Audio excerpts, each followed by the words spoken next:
ድንግል ፈጣሪዋን ወልዳለች ብዬ አምናለሁ። ታምናለች ቤተክርስቲያን። ይቀጥሉ እኮ ቅድስት ድንግል ማርያም ፈጣሪ ናት ወይስ አይደለችም?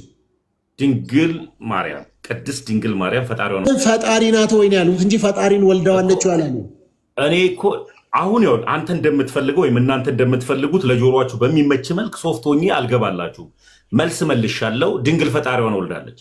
እሺ በቃ ቆይ ሚዩት ያርግና አንዴ መስፍን ያለ መስፍን ኦርቶዶክስ ወይም ዲያቆን አዳነ አሎ መስፍን ያለ አሎ እኔ መልሰዋለሁ። ችግር የለም። እሺ በኢትዮጵያ ኦርቶዶክስ ቤተክርስቲያን ቅድስት ድንግል ማርያም ፈጣሪ ናት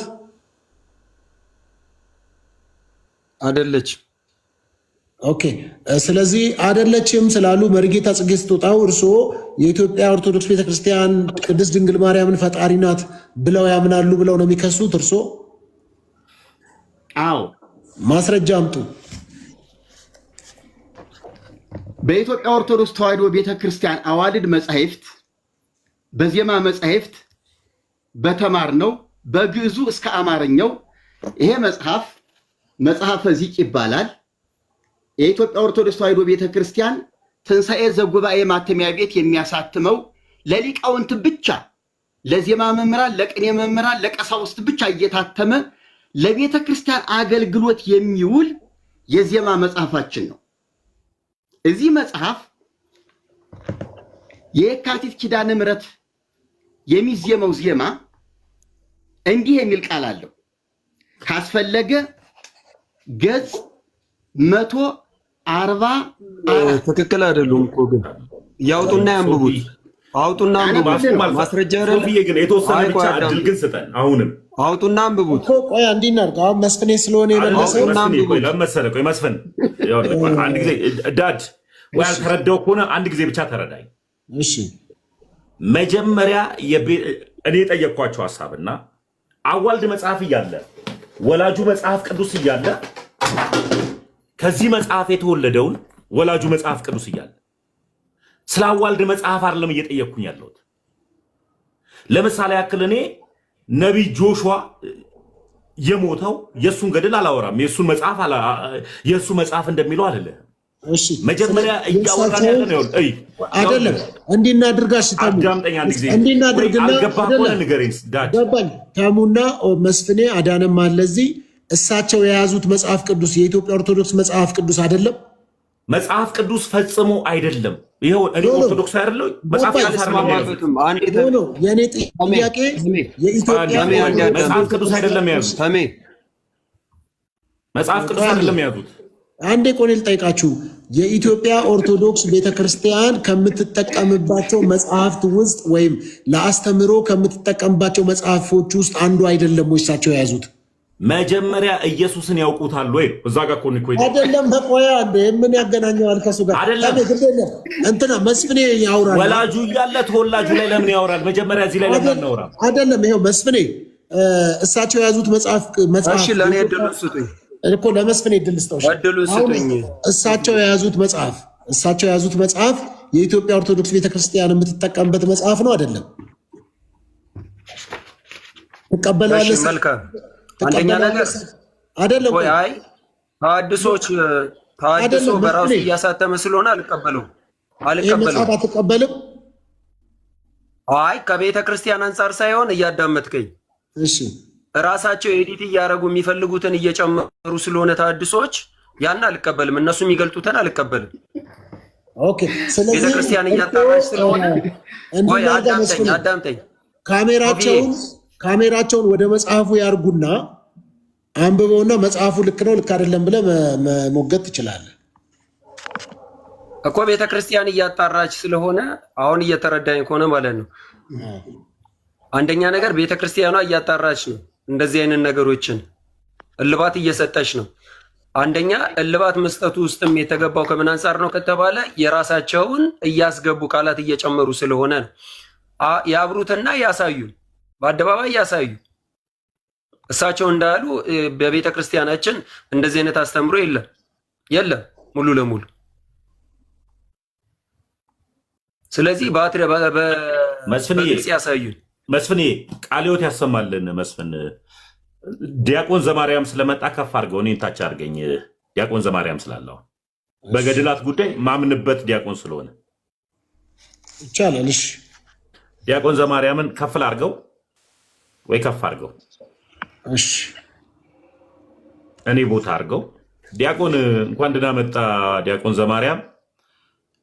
አሁን ጥያቄያቸውን በአግባቡ ይጠይቅ፣ እኔ ላዳምጥ። እሺ ስለዚህ አሁን እሺ ዲያቆን ዘማርያምና መምህር መርጌታ ጽጌ ስጦታው ሁለቱ ብቻ ነው የሚያወሩት። ስለዚህ በመሃል መርጌታ ጽጌ ስጦታው ልታግዙ የምትፈልጉ ሰዎች ማገዝ አትችሉም። ዲያቆን ዘማርያምን ማገዝ የምትፈልጉ ሰዎች ማገዝ አይቻልም። ሁለቱ ናቸው የሚያወሩት ማለት ነው። እና ቢጥመንም ባይጥመንም እኔ አሁን ለምሳሌ የራሴ ሀሳብ አለኝ፣ ግን ይህን ሀሳብ አልናገርም። ለምን? ሁለቱ ናቸው እያወሩ ያሉት። ስለዚህ ጣልቃ ለመግባት በገድላት ጉዳይ አንስተዋል መርጌታ ጽጌ ስጦታው ለምን ከኢትዮጵያ ኦርቶዶክስ ቤተክርስቲያን ወጡ የሚለውን የወንድማችን የተመስገን የጌታ ልጅን ጥያቄ እሳቸው ምን ብለው መለሱ? ከገድላት አንጻር የተጨመሩ ነገሮች ስላሉ ብለው ማብራሪያ ሰጥተዋል። አሁን መቀጠል ይቻላል ስላሉ ለዲያቆን ዘማርያም 5 ደቂቃ ለእሳቸው 5 ደቂቃ እየሰጠን ወደ ውይይቱ እንሄዳለን ማለት ነው። መነሻዎትን መርጌታ ጽጌ ስጦታው በገድላት ጉዳይ ላይ አሁን ማውራት ይችላሉ። ለእርሶ አሁን ልክ ሻርፕ 5 ሰዓት ሆኗል። 5 ሰዓት ከ05 ያቆማሉ። በገድላት ዙሪያ መናገር ይችላሉ፣ ቅድም ያወሩትን። እሺ አመሰግናለሁ። እንግዲህ መጀመሪያ ከመነሻችን የኢትዮጵያ ኦርቶዶክስ ተዋሕዶ ቤተክርስቲያን በገድላት መጻሕፍት ላይ መዳን እንዳለ አድርጋ ስለምታምን በጣም የበከተ አስተምሮ በገድላት ውስጥ ስላለ እነዚህ መጻሕፍቶች መታረም አለባቸው ብለን ካቀረብናቸው መጻሕፍቶች ዝርዝር ውስጥ አንዱ ይሄ መጽሐፍ በትልቁ ካደረከው ይሄንን መጽሐፍ ማሳየት ይችላለሁ። መቼ ዓመተ ምህረት የት እንደታተመ የማን የፓትርያርክ ፎቶም እንዳለበት ማሳየት ይችላለሁ። ይሄ መጽሐፍ ዚቆ መዝሙር ነው። ይሄንን ጴንጤም አያውቀውም፣ ማንም ካቶሊክ አያውቀውም፣ ማንም አያውቀውም። እኛም ከቤተ ክርስቲያኒቱ የምንገዛው እንጂ እኛ ራሳችን ይሄን መጽሐፍ አላሳተምንም፣ ልናሳትምም አንችልም። የታተመበት ዓመተ ምህረት ላነበበውና አሳያችኋለሁ። ታህትመ ዝንቱ መጽሐፈ ዚቆ መዝሙር በሳልሳይ በሰለስቱ ዓመተ ፓትርያርክናሁ ለብፁዕ ቅዱስ አቡነ ጳውሎስ ፓትርያርክ ርእሰ ሊቃነ ጳጳሳት ዘኢትዮጵያ አሳታሚ ትንሣኤ ዘጉባኤ ማሳተሚያ ድርጅት አዲስ አበባ 1987 ዓመተ ምህረት ይላል። የአቡነ ጳውሎስ ፎቶ እዚህ አለ።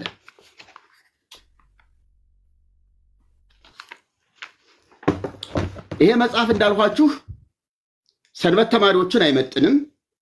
ኢብን ቀሳውስትና ዲያቆናቱን እንኳን አይመጥንም። የመርጌቶች መጽሐፍ ነው። መርጌቶች በክብረ በዓል በንግስ በዓል የሚያዝየሙት ብቸኛ መጽሐፍ ነው። ይሄ መጽሐፍ ዚቅ ዘየካቲት ኪዳነ ምህረት 144 ገጽ ላይ እንዲህ የሚል ቃል አለው። አሳያችኋለሁ ካስፈለገ። ኑ ንስግድ ወንግነይ ላቲ ለመድኃኒትነ ለማርያም ድንግል ለዘገብረት ብርሃናተ አበይተ ባሕቲታ። ለድንግል ማርያም ብቻዋን ታላላቅ ብርሃናትን ለፈጠረች ለዘገብረት ብርሃናተ አበይተ ባሕቲታ፣ ብቻዋን ታላላቅ ብርሃናትን ለፈጠረች ለእመቤታችን ለድንግል ማርያም ኑ እንስገድላት ለእርሷም እንገዛ ይላል። በተመሳሳይ እዚሁ መጽሐፈ ዚቅ ላይ ዘመርቆሬዎስ የዚህ መጽሐፍ ወይም የዜማ መምህር ካለ ይግባ፣ አይክድም። የለም ካለኝ እኔ ሶፊ መድረክ ቅጠርና አዲስ አበባ የሆነ ቦታ ላይ እኔም ይሄን መጽሐፍ ይዤ ቀርባለሁ። የለም የሚለውን መጽሐፍ ደግሞ ያቅርቡና በሊቃውንት መካከል መነጋገር እንችላለን። እርግጠኛ ነኝ ቅዱስ መርቆሬዎስ ላይ ኑ ንዜኑ ዘመርቆሬዎስ ሂሩተ ትሕትና ወየዋሃተ ዘሰቀሎ ለሰማይ ከመቀመር ዘአሰርገዋ ለምድር በስነ ጽጌያት ተሰቅለ ዲበ ዕፅ በእንቲአነ ኑ የመርቆሬዎስን ቸርነቱንና ምሕረቱን እንናገር። ሰማይን እንደ ዋልታ የሰቀለ ምድርን በአበቦች ያስጌጠ ለሰው ልጆች ቤዛ ሊሆን የተሰቀለ መርቆሬዎስ ይላል ይሄ መጽሐፍ።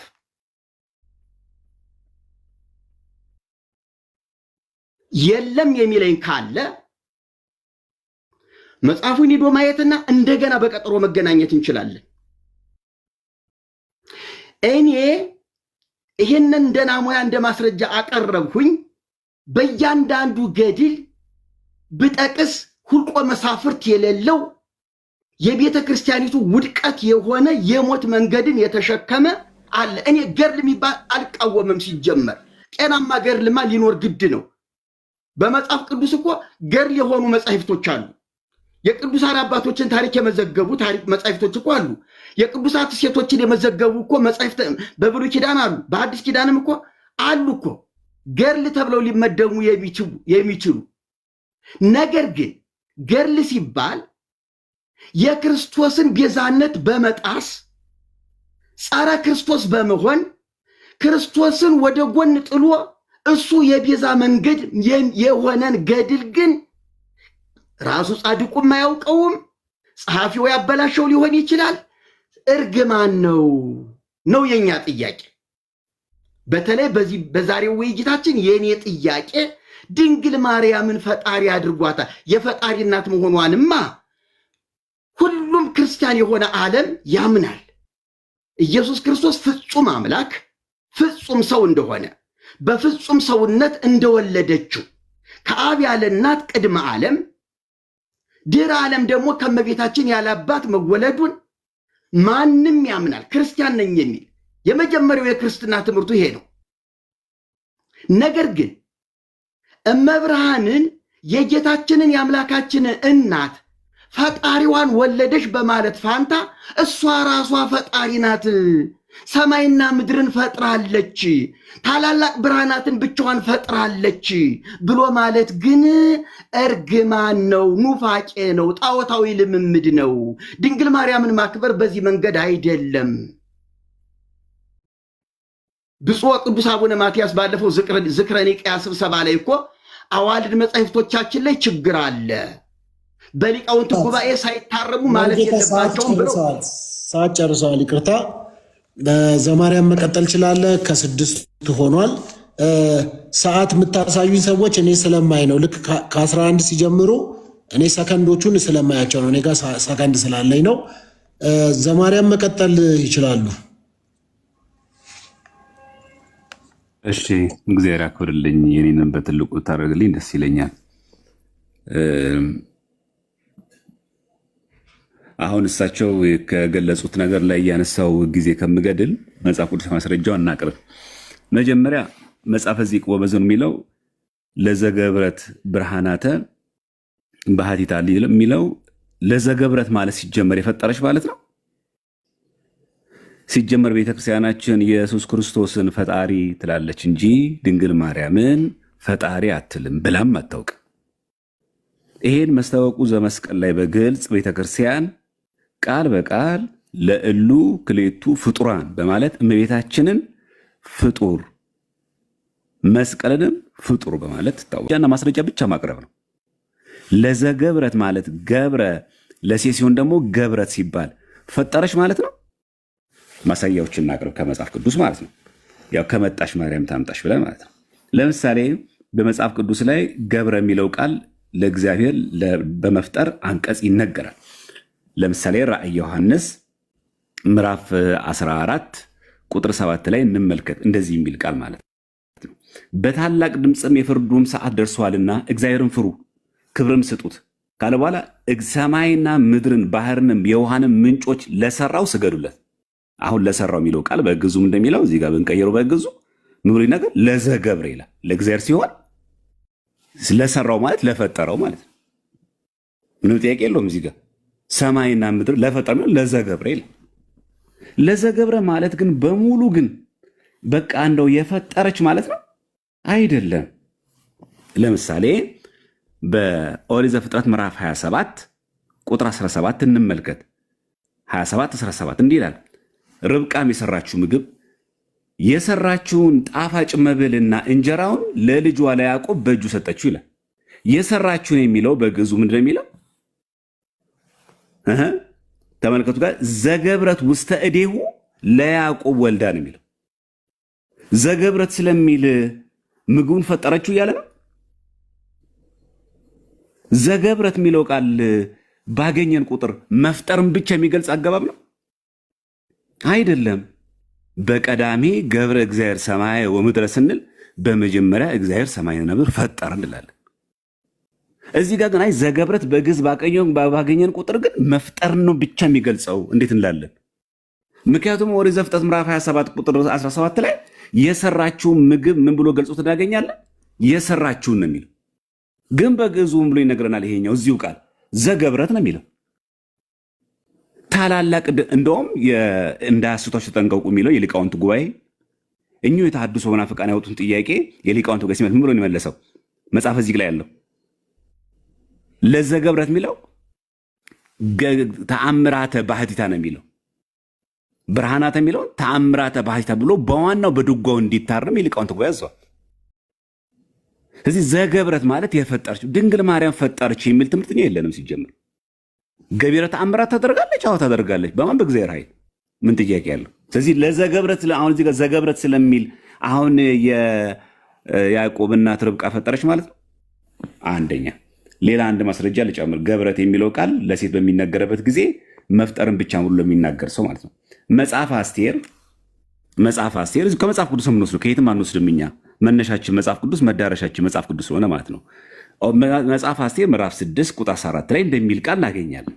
6:14 ላይ እነርሱም ሲናገሩ ሳሉ እነሆ የንጉሡ ጃንደረቦች መጡ፣ አስቴርም ወዳዘጋጀችው ግብዣ ይላል ይመጣ ዘንድ ሃማን አስቸኮሉት ይላል። አስቴር ያዘጋጀችው ምን ይላል እዚህ ጋር ተመልከቱ። ምክንያቱም መጽሐፍ እዚህ የጻፈው እኮ በግዕዝ ነው። ዘገብረት የሚለው ቃል ለሴት አንቀጽ ነው የሚነገረው አይደል? እመቤታችን ሴት ስለሆነች በተጾታ የፈጠረች ማለት ነው። ይህ እኮ መጽሐፍ ቅዱስ ነው። ለዚህ ነው ኦርቶዶክስ ተዋሕዶ ቤተክርስቲያን መጀመሪያ መጽሐፍ ቅዱስ ላይ እንግባባ። መጀመሪያ መጽሐፍ ቅዱስ ላይ ራሱ ከተሐድሶ መናፍቃን ጋር ልዩነት አለን። ውሸት ነው የምትናገሩት ኦርቶዶክስ ተዋሕዶ ቤተክርስቲያን ላይ ያላለችውን ነው። ግዕዝ እናውቃለን፣ መርጌታ ነበርኩኝ፣ ቅኔ ተምሬያለሁ በማለት ሰው አያነብም በማለት መጽሐፈ ዚቅ የፈጠረች አይልም ቃሉ። በግዕዝ ያለውን እኮ ነው ለዘገብረት ይላል። መንክራተ ባህቲታ ተብሎ በድጓው እንዲታረቅ ራሳቸው የሊቃውንት ጉባኤ ጽፈው አስተካክለውታል። ምንም አይደንቅም። ስለዚህ ለዘገብረት የሚለው ቃል መፍጠርን ብቻ የሚገልጽ ቃል አይደለም፣ መስራትን ማበጀትን ነው። ስለዚህ ገቢረ ተአምራት ማድረግ ድንቅ ተአምርን መስራት ይደረጋል። ላው መንክራተ ብርሃናት የሚለው ዘማሪያም ሞልቷል። ሰዓት ጨርሳል ዘማሪያም። ቴንክ ዩ። እሺ መርጌታ ይቀጥሉ። ሚዩት አድርገዋል። እርሶ ሚዩቶትን ያሱ። ኮፒ ሊንክ ሼር አድርጉት፣ ታብታብ አድርጉት። ከታች ያላችሁ ሰዎች አመሰግናለሁ። በጣም ብዙ ሰዎች ጋር እንዲደርስ እርሶ መቀጠል ይችላሉ። ዲያቆን ወንድማችን ዲያቆን ዘማርያም ዘገብረ የሚለውን ግስ በአንድ ግስ ብቻ ወይም ደግሞ ፈጠረ በሚለው ብቻ ሊተረጎም እንደማይገባ እንደማይችልም በተለያየ ማስረጃ አቅርቦልናል። ከምግብ ጋር በተያያዘ ሁኔታ ከልዩ ልዩ ገብረ በልዩ ልዩ መንገድ ለሰው ሲሆን፣ ለፍጡር ሲሆን፣ ለሌላ ስራ ሲሆን እውነት ነው እንደዛ ይተረጎማል። ነገር ግን ዘማርያም በሄደበት መንገድ የማያስሄደን እጅግ አደገኛው ማሰሪያ ቃል አለ። ዘገብረት ኑ ንስግላቴ ለማርያም ድንግል እግዝእትነ ወመድኃኒትነ ለዘገብረት ብርሃናተ አበይተ ባህቲታ። ታላላቅ ብርሃናትን ብቻዋን ላዘጋጀችን በለው፣ ብቻዋን ለሰራችን በለው፣ ብቻዋን ለፈጠረችን በለው፣ ብቻ ገብረን ሰራ፣ አደረገ፣ ፈጠረ። በእነዚህ ግስ ናቸው። አሁን ገብረ የሚለው ግስ ፈጠረ ይሆናል፣ አደረገ ይሆናል፣ ሰራ ይሆናል። ከነዚህ ውጭ ሌላ ትርጉም የለውም። ስለዚህ ብቻዋን ታላላቅ ብርሃናትን ላደረገችን ብንለው፣ ብቻዋን ታላላቅ ብርሃናትን ለፈጠረችን ብንለው፣ ለሰራችን ብንለው ታላላቅ ብርሃናትን ብቻዋን ስለሚል ግን ፈጠረ ከሚለው ጋር የተያዘ ነው። ምክንያቱም በቀዳሚ ገብረ እግዚአብሔር ሰማየ ወምድረ፣ እግዚአብሔር በመጀመሪያ ሰማይና ምድርን ፈጠረ፣ ገብረ ብሎ ፈጠረ። ስለዚህ ገብረ ለዘገብረት ብርሃናት አበይተ ባሕቲታ ሲል ብቻዋን ታላላቅ ብርሃናትን ለፈጠረች ከሚል ጋር ነው እንጂ የምታዛምደው የምትፈተው ለሰራች ላበጀች ላዘጋጀች ለውጥ የለውም። ምግብ ቢሆን ልክ ነህ፣ የሆነ ስራ ቢሆን ልክ ነህ፣ ከተፈጠረ ነገር ላይ የሆነ ነገር ማድረግ ሲቻል። ነገር ግን ብቻዋን ለሰራች ካለ ብርሃናትን ካለ ዘገብረ ብርሃናት አበይተ ባሕቲቱ ብቻውን ታላላቅ ብርሃናትን የሰራ እግዚአብሔር ነው ብሎ መዝሙረኛው ዳዊት የዘመረለትን ብቻዋን ታላላቅ ደግሞ ድጓ ላይ ሊቃውንቱ አቃንቶ ድጓ ውስጥ የለም ይሄ ነገር እንዴ! እኔ እኮ የድጓ ተማሪ እኮ ነኝ። ድጓ ውስጥ የለም ይሄ መጽሐፍ ዚቅ ላይ ብቻ የተደረሰ ነው። ድጓ የለም። አለ ካልከኝ አምጠው፣ አለ የሚል ሊቅም ካለ አምጣልኝ። ድጓ ውስጥ ድጓ አለ ብላል በዚህ ጉባኤ ፊት የለም። አብዛኛው የዚቅ ድርሰት ከየመልኩ ከየገርሉ ከሌላ ለምሳሌ የመርቆሪዎስ ዚቅ ላይ ቅድም ካነበብሁት ንዜኑ ዘመርቆሪዎስ ሩተ ትሕትና ወየዋሃተ ዘሰቀሎ ለሰማይ ከመቀመር ዘአሰርገዋ ለምድር በስነ ጽጌያት የመርቆሪዎስን ምሕረቱንና ቸርነቱን ኑ እንናገር። ምድርን ሰማይን ያለ ዋልታ የሰቀለ ይሄ ለእግዚአብሔር ብቻ የሚነገር ነው። እንደገና ምድርን ደግሞ በአበቦች ያስጌጠ ይሄም ለፈጣሪ ብቻ ነው። ተሰቅለ ዲበ ዕፀ በእንተ ያለ ለኛ ለሰው ልጆች በመስቀል ላይ ተሰቀለ። ይሄ ደግሞ የክርስቶስን ቤዛነት ነው የሚናገር። እንዴት ይው የዓርብ የስቅለቱን የአምላካችንን የስቅለቱን ዜማ ሊቃውንቱ እነዚህ መጽሐፍ ቅዱስ ዕውቀት የሌላቸው የዜማ ብቻ ሊቃውንት የሆኑ ይሄ ዜማ ይፈጥራሉ፣ ዜማ ይሰራሉ። ስለዚህ ንዜኑ ዘአምላክነ ሂሩተ የአምላካችን ምሕረቱንና ቸርነቱን እንናገር። ሰማይን ያለ ዋልታ የሰራ ምድርን በአበቦች ያስጌጠ ለሰው ልጆች ሲል በመስቀል የተሰቀለ ተብሎ ለአምላካችን የተነገረውን ንዜኑ ዘመርቆሪዎስ ሂሩተ ተብሎ ለመርቆሪዎስ ዘአምላክነ የሚለውን ለአምላካችን የሚለውን ለመርቆሪዎስ ሰጥተውን የተናገሩት በመርቆሪዎስ የበዓል ቀን ላይ የስቅለት ዕለት ደግሞ ለጌታችን ሰጥተው ይናገሩታል። ስለዚህ እንዲህ አይነት ጸያፍ አስተምህሮ አለ። አሁን አንተ ገብረን ፈጠረ በሚል ብቻ አናስሄደውም።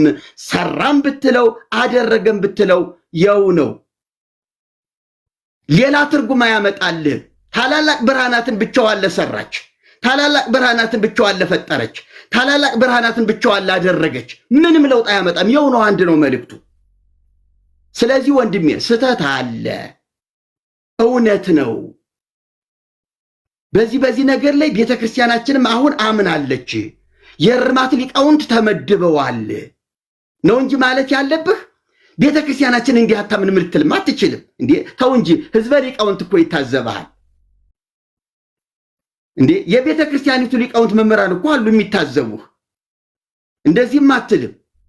ስለዚህ እምቅድመ ሰማያት ወምድር ሀለወትኪ ከሰማይና ከምድር መፈጠር አስቀድሞ ነበርሽ። ተመልከት እንግዲህ እምቅድመ ሰማያት ወምድር ሀለወትኪ ከሰማይና ከምድር መፈጠር አስቀድሞ ነበርሽ። ፀሐይ ወወርኅ ይቀደሙኪ ፀሐይና ጨረቃ ከዋክብት አልቀደሙሽም። የሰማይ መላእክተ ሰማይ ይትልአኩኪ የሰማይ መላእክትም ያገለግሉሽ ነበረ። በኦርቶዶክስ ቤተክርስቲያን ሌላው ታሪኳ የድንግል ማርያም የኢያቄምና የሐና ልጅ ናት። ጌታን ስትጸንስ የ15 ዓመት ወጣት ነበረች። ከቤተ መቅደስ ስትወጣ የ15 ዓመት ወጣት ሆና ነው የወጣችው። ጨርሰዋል። መርጌታ ሰዓት ጨርሰዋል። እሺ ዘማርያም መቀጠል ይችላሉ።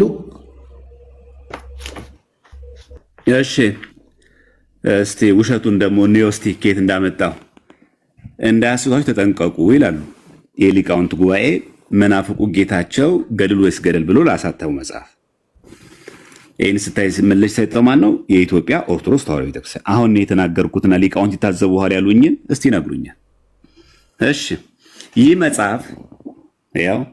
መጽሐፍ በብፁዕ ወቅዱስ አቡነ ጳውሎስ ፓትርያርክ ርእሰ ሊቃነ ጳጳሳት ዘኢትዮጵያ ወጨጌ ዘመንበረ ተክለ ሃይማኖት በ11ኛው ዘመነ ሲመት በትንሣኤ ጉባኤ ማተሚያ ቤት ታተመ 1996 ዓ.ም አዲስ አበባ።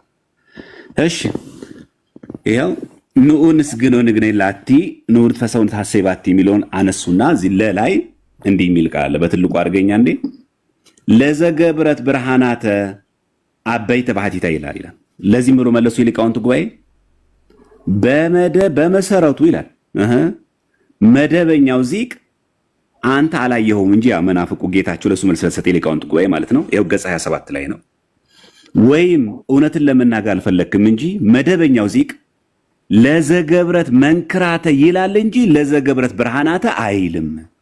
ይሄው ሊቃውንት ጉባኤ ከየትም አላመጣሁትም እኔ የሊቃውንት ጉባኤ በደንብ አቋም። ይሄ እኮ 1996 የተመለሰ ምላሽ ለ2018 ራሳቸው ይጠየቁን ያሉት ያረጀ ጥያቄ ያረጀ መልስ የቆየ እኮ ነው። አሁን እንደ አዲስ ነገር ልክ እንደ ሰበር ዜና እነሱ አንብበው ትልቅ የቤተክርስቲያን ጉድ እንዳወጡ አስመስሎ ያቀርቡታል። ፉል ኦፍ ፌክ ነው በቃ። ይሄ እኮ 1996 ምላሽ ነው። ምንድን ያለው መደበኛው ዚቅ እንደሚለው ለዘገብረት ምን መንክራተ ገቢረ ተአምራትን ለምታደርግ ነው የሚለው እንጂ ይላል ለዘገብረት ብርሃናተ አይልም። ብርሃንን ለፈጠረች አይልም። ምን ነው ማያስኬድ? ይሄ መደበኛው ዚቅ እንደዛ አይልም። እሺ ይቀጥል። ከዛስ ለዘገብረት መንክራተ ሲልስ ተአምራት ለምታር ያለውም ቅዱሳን በእግዚአብሔር ስም ብዙ ተአምራት ስለሚያደርጉ ነው። እመቤታችን ቅድስተ ቅዱሳን ስለሆነች ከሁሉ የበለጠ ተአምራት ብትሰራ አይበዛባትም። ይሄን ነው የሚናገረው። ምንድን ያጠፋሁት እኔ? ምኑ ሊቃውንት ቢታዘቡኝ? የሊቃውንት ጉባኤ የመለሰው ምላሽ ማቅረቤ ነው የሚታዘቡኝ? በቃ ይሄ ነው የኛ ቤተክርስቲያን። ይሄ ተመልሷል እኮ 1996 መለሰ መልስ እኮ የሚመልሱልን። እኔ ጋር የዜማ ሊቅ ይቅረብ። ምን ዜማ ያስፈልገው? ይኩ ንባብ ነው። ዜማ ላይ ተገለበጠ፣ ዜማ ተሰበረብን እኮ አይደለም። ንባቡ እንደዛ አይልም። ቤተክርስቲያን እንደዛ አታምንም። አሁን ያለው 2018 ላይ ነው። ይሄ ምላሽ የ1996 ዓመተ ምህረት ሉክ ተመልከቱ። 1996 አዲስ አበባ ነው። አሳታሚ ማን ነው? የሊቃውንት ጉባኤ። የሰፈር የአንድ ሀገረ ስብከት አንድ ሊቀ ጳጳስ የመለሰው ምላሽ አይደለም የሚለው። ለዚህ ምን አሁን እየተከራከርኳቸው ያለሁት የሆነ የግል ፈጠራ የግል ንግግር ምናምን አይደለም። መንክራተ ነው የሚለው። መደበኛው እንዲህ ነው ማምነው ካለች ተዋሕዶ ቤተክርስቲያን እኛ እንዲህ ነው የምናምነው። ለምን ፈጥራለን? በቃ መደበኛው ዚቅ እንደዛ ይልም ካለች ቤተክርስቲያን በዚህ ነው የምታምነው። ስለዚህ እኛ እምነታችን ይሄ ነው። ብርሃንን የፈጠረች የሚል ትምህርት የለንም። ገቢረ ተአምራትን ግን ያደረገች ግን ይላል። ባህቲታ እንኳን አላሉም። እዚህ ጋር እኛ ሊቃውንት ለዘገብረት ብርሃናተ አይልም ይላል። ምንድን ነው ለዘገብረት መንክራት ይላል እንጂ ገጽ 27 እንደዛ ነው የሚለው። የሊቃውንት ጉባኤ እንዳያስቷች ተጠንቀቁ ተብሎ ምላሽ በመጽሐፍ መልክ ይሄን መጽሐፍ ከቨር ፔጅ ላይ የምታዩት ስለተጻፈ አለቀ። በዚህ ጉዳይ ዘጋም ማለት ነው። የመርቆሬዎስን መልስ። የመርቆሬዎስም ልክ በተመሳሳይ ሁኔታ መርቆሬዎስ ገቢረ ተአምራትን ያደረገ መሆኑን በተለይ ደግሞ ጥቅምት 25 በሰማዕትነት ያረፈበት ስለሆነ ያረፈበት ዕለት ደግሞ ዕለተ ዓርብም ስለሆነች ከጌታችን ጋር አብሮ ተያይዞ የተነገረ ነው። እንኳን ይሄ ቀርቶ ከዋክብት ፀሐዮቹን ማስገዛት እግዚአብሔር ክርስቶስ ፈጣሪ ስለሆነ አዎ፣ እነ ኢያሱ ደግሞ ፀሐይ በገባኦን ሰማይ አቁመዋል።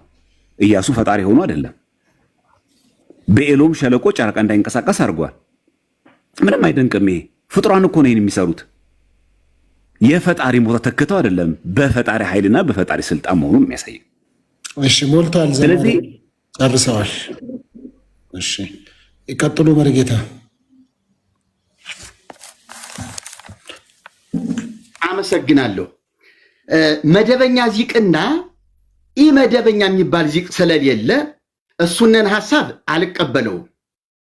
አንደኛ ቤተክርስቲያን አሁን እኔ ቅድም ያሳየኋቸው ይሄ መጽሐፈ ዚቅ 1987 ዓመተ ምህረት እሱ መጽሐፍ ከመጽሐፉ በፊት የነበረና አገልግሎት እየሰጠ አሁንም እንኳን ያልታረመ ቤተክርስቲያኒቱ ራሷ በሊቃውንቱ ጉባኤ ተመርምሮ በሲኖዶስ ተፈቅዶ በራሷ ቤተክርስቲያን ማተሚያ ቤት የታተመ መጽሐፈ ዚቅ ነው። ደግሞ እኔ እየነገርኩ ያለሁት ይህ መደበኛ የሚባል ዚቅ ደግሞ የለም። ሁለት አይነት ዚቅ የላትም።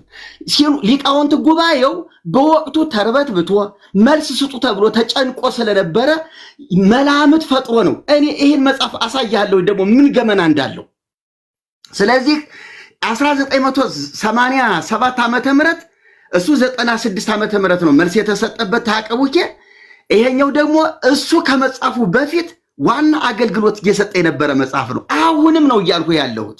አሁንም አልታረመም። እንዲያውም እሱ መጽሐፍ ላይ ማተሚያ ቤቱ እንዲያስተካክል ተጽፎለታል የሚልም አለ። እንዲያው ሁሉን ማንበብ ስለማንችል ነው እንጂ ማተሚያ ቤቱ ይሄን ነገር እንዲያስተካክለው ትእዛዝ ተላልፏል የሚል ቃል አለ። ስህተቱን አምሯል ማለት ነው እንጂ ዘገብረት ብርሃናተ ታምራተ እንደዚህ የሚል ውሸት። አንተ እሱን አስቀምጥና መደበኛ የምትለውን ዚቅ እንግዲህ አንተ ግዕዝ እየጠቀስክ ነው፣ እያነጋገርከኝ ነው። እንደ ግዕዝ ባለሙያ መጽሐፈ ዚቅን ራሱ ይዘናና በሚቀጥለው ፕሮግራም አንተም መጽሐፉን ይዘን እኔም ይህን መጽሐፍ ይዤ መገናኘት እንችላለን። ሌሎችም ሊቃውንት ቤተ ክርስቲያን ውስጥ ያሉ ሌሎችም ሊቃውንት እንዲገቡ እናደርጋለን እንጂ መደበኛ ኢመደበኛ የሚለው ነገር ማወናበጃ ካልሆነ በስተቀር ደግሞ የሊቃውንት መጽሐፍን እንደ ማስረጃ አድርገን ልታመጣልኝ አትችልም። እኔ እየተነጋገርኩ ያለሁት ቤተ ክርስቲያኒቱ ራሷ መጽሐፌ ነው ብላ ባሳተመችው በመጽሐፈ ዚቅ ነው። በመጽሐፈ ዚቅ ነው እየሞገቱ ያለሁት። እንደዚህ ተብሏል። ሊቃውንቱንማ ገመናቸውን ማውጣት ይችላሉ። ለምሳሌ ይኸውልህ ይሄ መጽሐፍ ተአቀቡኬ ማኅፀውያ ነቢያት ይላል። ለገድል ወይስ ገደል መልስ ከሰጡ በኋላ ከመስጠታቸው በፊት ይሄ መጽሐፍ የተጻፈ መጽሐፍ በ1986 ዓመተ ምህረት የተጻፈ መጽሐፍ ነው። ሊቃውንት ጉባኤው ምን ይላል?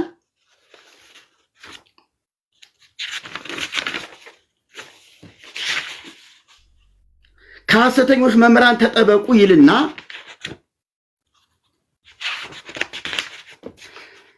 ከኢትዮጵያ ኦርቶዶክስ ተዋሕዶ ቤተክርስቲያን መንበረ ፓትርያርክ ለምዕመናን የተዘጋጀ ትምህርት የብፁዕ ቅዱስ አቡነ ጳውሎስ ፎቶ አለ። በሳቸው ጊዜ የታተመ ስለመሆኑ ይሄ ተአቀቡኬ እንግዲህ ገመና እንድሰሙልኝ ነው የምፈልገው። ድንግል ማርያምን ማን እንዳሏት ለመናፍቃን መልስ ለመስጠት ምን ያህል ጥንቃቄ እንደሚያስፈልግ ይሄ ጉባኤ ይፍረድ። እንዲሁ ዝም ብሎ አፍ እንዳመጣ መናገር አይቻልም። ለመናፍቃን መልስ ሲሰጥ በሊቃውንት ጉባኤ ደረጃ በሲኖዶስ ደረጃ እጅግ ጥንቃቄ የሚያስፈልገው ነገር ነው። አንዲትን ትልቅ ተቋም ወክለው የሚናገሩና የሚመሩ ሰዎች ስለሆኑ ምን ይላል? ድንግል ማርያም ጥንተ አብሶ አለባት የለባትም ስለሚለው ነገር ምን ብለዋል? ድንግል ማርያም ስለዚህ ካንቺ የሚወለደው ቅዱስ ነው፣ የልዑል እግዚአብሔር ልጅ ይባላል፣ ለእግዚአብሔር የሚሳነው ነገር የለምና አላት። እሷም የእግዚአብሔር ባሪያው አለሁ እንደ ቃል ይሁንልኝ አለችው። በዚህ ጊዜ ዋሕድ ቃል እግዚአብሔር በማኅፀኗ አደረ፣ ከስጋዋ ስጋ ከነፍሷ ነፍስ ነስቶ ሰው ሆነ። መጻሕፍት የሚያስተምሩት ይሄን ነው አሉ። ከዚያስ ከዚህ ወጥቶ ይሄንን ገጽ 30 እንድታዩልኝ ስለምፈልግ ነው። ገጽ 30 ነው። አንድ ጊዜ ብቻ ታትሞ የቀረ መጽሐፍ ነው። ገጽ 30 ከዚህ ወጥቶ ጥንተ አብሶ ነበረባት ወይም አለባት፣ የነጻችው ከብስራት በኋላ ነው። እሷ ሰው ናት፣ ከሰማይ አልወረደችም። እግዚኦ ልብ በሉ። ከዚህ ወጥቶ ጥንተ አብሶ ነበረባት ወይም አለባት፣ የነጻች ከብስራት በኋላ ነው። እሷ ሰው ናት፣ ከሰማይ አልወረደችም እያሉ መናገር፣ ከዚያም አልፎ መጻፍ መሳሳት ብቻ ሳይሆን በደል፣ ድፍረት፣ ክህደት የማይሰራ ኃጢአትም ነው ብለዋል ሊቃውንቱ ተብዬዎቹ። ይሄን መጽሐፍ የጻፉት ሊቃውንት ናቸው ብለህ የኮራህባቸው ሊቃውንት ምን ያህል ቤተክርስቲያኒቱን እንደገደሏት ይልኝ። ድንግል ማርያም ከሰማይ የወረደች ናት፣ ሰው አይደለችም። ከሰማይ አልወረደችም ብሎ የሚያምን እርሷ ሰው ናት ብሎ የሚያምን ድፍረት ነው፣ ክህደት ነው፣ የማይሰራ ኃጢአት ነው ያሉት። ይሄውላችሁ ጨርሰዋል። መሪጌታ ሰዓት ጨርሰዋል። ዘማርያም ይቀጥሉ። እሺ፣ ግን ሶፊ በተቻለ መጠን ርዕስ ብናስጠብቅ ጥሩ ነው። አሁን ምክንያቱም እኔ እሳቸው ለጠየቁ ጥያቄ ነው ምላሽ የሰጠው፣ አዲስ መልስ አልመለስኩም። እሳቸው ያነሱት መጽሐፈ ዚቅ ነው። የእመቤታችን ፈጣሪ ናት ይላል ወይስ አይልም? ኔክስት ደግሞ መርቆሬዎስን አነሱ። አሁን የት ገቡ? ድንግል ማርያም ጥንተ አብሶ አለባት የለበትም፣ ወደዛ ገቡ ማለት ነው። መጀመሪያ ይሄን ድረስ መጀመሪያ ገለ ነው እንሂድ። በመጽሐፈ ዚቅ ላይ የተጻፈው ነገር ድንግል ማርያም ፈጣሪ ናት ብላ ቤተክርስቲያን ታምናለች ወይ? አታምንም። መጽሐፈ ዚቁ እንዴት ይተረጎማል? የሊቃውንት ጉባኤ መጽሐፍ ነው ያቀረብኩት። እንዴ የሊቃውንት ጉባኤ እኮ ክህደት ቢገኝ ኑፋቄ መጽሐፍቶች ወደ ቤተክርስቲያናችን ቢገቡ አጥርቶ ለይቶ ከፈተሸ በኋላ በቅዱስ ሲኖዶስ አጽድቆ ነው የሚያቀርበው አይደል? ለህዝቡ የሚያቀርበው እሱ ነው። የመጨረሻ አውቶሪቲ ያለ ሊቃውንት ጉባኤ ነው። የሆነ ሰፈር ወይ የሆነ መንደር ያለ ማህበር ወይ ደግሞ ግለሰብ አይደለም ይሄን ያሳተመው። ስለዚህ መጀመሪያ ርዕሱን እያደማ መሄድ አለብን። አሁን ምንድነው ይሄን እየዘለሉ እዛ ጋር ይዘለን ከሄን ምኑን ነው የምንወያየው ታዲያ? ስለዚህ ለዘገብረት ብርሃና ተብሎ ለተናገሩት ለዘገብረት የሚናገረው ቃሉ መንክራተ ነው የሚለው ብዬ የሊቃውንት ጉባኤ ምላሽ አቅርብ ያለው አለቀ። ይሄ ሊቃውንት ጉባኤኛ መቀበል የለብንም። ማን ነው ታዲያ ምን የምንሰማው ታዲያ? እንዴ የሊቃውንት ጉባኤን ካልሰማን እንስማኛ? እርስዎ ነው መስማት ያለብን። ስለዚህ ይሄ ራሱ ትክክለኛ የሆነ ንግግር። ሁለተኛ ርዕሰ ጉዳያችን ድንግል ማርያም ጥንተ አብሶ አለባት የለባትም እንኳን ወደዛ የምንገባ ችግር የለውም። እሱ መጽሐፉ ማየት እንችላለን፣ ቀላል ስለሆነ ማለት ነው። ይሄ ሌላ ተጨማሪ ነገር ዝም ብሎ እየጨመረን ከምናወራ ርዕሱ ማድማት መጀመሪያ መጽሐፈ ዚቅ ላይ በጣም ፎክረው ስለገቡበት እዚህ ጋርም ስለመጣን አምጣ ስላሉኝ ሊቃውንት ይታዘቡሃል ስላሉኝ ይሄው የሊቃውንት ጉባኤ ያሳተሙማ ይሄውና። በነገራችን ላይ ቅድም ያሳየሁት ገጽ 27 ነው። ገጽ 26 ነው። መርቆሬዎስን ተመልከቱ።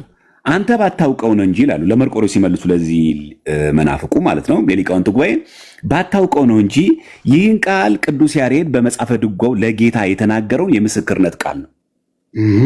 መሰረቱም ድጓ ነው። በመሰረቱ ለመርቆሬዎስ ተሰጥቶ የተነገረው ቃል ቀደም ብሎ በታተመው በመደበኛው ዚቅ አይገኝም። ነገር ግን ግለሰቦች ከጊዜ በኋላ ድጓን ወደ ዚቅ ሲለውጡ ያስገቡት እንጂ መደበኛ ዘር አይደለም። ይኸው የለወጡት ሰዎችም በእናቱ በድጓው እንዲያስተካክሉ መመሪያ ተሰጥቶበታል። ማን የሚለው ገጽ 26 ላይ ማን የተናገረ? የሊቃውንት ጉባኤ። ምን አዲስ ነገር አሁን ጽጌ ስጦታው እየጠየቀን ያለው ምንም። የመርቆሬዎስ የ1996 እኮ ምላሽ እኮ የተመለሰ እኮ ነው። ልክ አሁን እሳቸው አንብበውት ልክ አዲስ ግኝት አግኝተውት ልክ የቤተክርስቲያን ጉዷ ምናምን እንደወጣ አስመስሎ፣ በፍጹም አይደለም። የለም እንደዛ የሚለን እኛ። እኔ እኮ ገጽ በገጽ ነው እያሳዩ ያለሁት። ገጽ 26 ላይ የሊቃውንት ጉባኤ ለነዚህ ምንፍቅና ላይ ተሰማርተው ላሉና የሐሰት ክስ ቤተክርስቲያንን ለሚሰሩ ሰዎች ምላሽ የሰጠበት ነው። ስለዚህ የሆነ ሊቃውንት ጉባኤ ስንል አንድ ሊቅ እየጠራን አይደለም፣ አንድ መምህር እየጠራን አይደለም ያለ ነው። አንድ መታወቅ ያለበት የመሰረታዊ ጉዳይ ነው። ሁለተኛ ነገር ምናልባት እርስዎ እንዲመልሱልኝ አሁን የምፈልገው ነገር፣ ምክንያቱም እስካሁን ድረስ የመለስኩሎት ያሉት እኔ ነኝ። እርስዎ ለጠየቁኝ ጥያቄ መጽሐፈ ዚቅ የጠየቁት እርስዎ ኖት። እመቤታችን ቅድስት ድንግል ማርያም እና ይሄው የመርቆሬዎስን በተመለከተ ማለት ነው። ይሄው ቁጭ አድርገዋል። ምንም አልደበቀችም ቤተክርስቲያን። ያውም የሱን የምንፍቅናውን ከላይ ምላሹን እዚህ ጋር ይሄ መጽሐፈ ዚቅ ከላይ እዚህ ጋር ከነ ምላሹ ቁጭ ብሎ አለቀኛ። ምንም ደኛ ድንግርግር አይለንም እኛ ያለቀለ ስለሆነ ቤተ ክርስቲያን ባስተምሮዋ ክርስቶስን እንጂ ድንግል ማርያምን ፈጣሪ ናት ብላ የምታስተምረው የቱ ጋ ነው? በትምህርት ደረጃ ይሄ መጽሐፈ ዚቅ አቀረብኩሎት። ድንግል ማርያምን እግዚአብሔር ናት ፈጣሪ ናት ብላ የምታምንበትን አንድ ማስረጃ ያሳዩኛል። እመቤታችን ቅድስት ድንግል ማርያም ፈጣሪ ናት፣ ድንግል ማርያም እግዚአብሔር ናት ብላ የመለኮትን የፈጣሪን ቦታ የሰጠችበት ትምህርቷን ያሳዩኛል። አንዴ ነው። ሌላው ቅድም ያነሱት ምንድነው? አሁን ይሄ እንዳያሳሱ ጠንቀቁ የሚለውን መጽሐፍ ገጽ 30 የሚለውን አነሱትና ሶፊ ሰምተኛል። ቅድም ያልኩትን ግን ርዕስ አጠባበቅ ላይ ወይስ ስለተነሳ ማለት ነው። እሺ በቃ እያደማን እንሂድ ለማለት ፈልጌ ነው። ምክንያቱም እስካሁን ድረስ እየመለስኩ ያለሁት እሳቸው የጠየቁትን በቀጥታ ነው እየመለስኩ ያለሁት። እሳቸውም ምን የምፈልገው በቀጥታ እንዲመልሱልኝ ነው። ቤተክርስቲያን በትምህርቷ እመቤታችን ቅድስት ድንግል ማርያምን ፈጣሪ ናት ብላ የምታስተምርበትን የትምህርቷን ነገረ ማርያም ትምህርቷን አንድ ማስረጃ ያሳዩናል። እሺ ሞልቷል። ሰዓት ከርቤት ይቀጥሉ።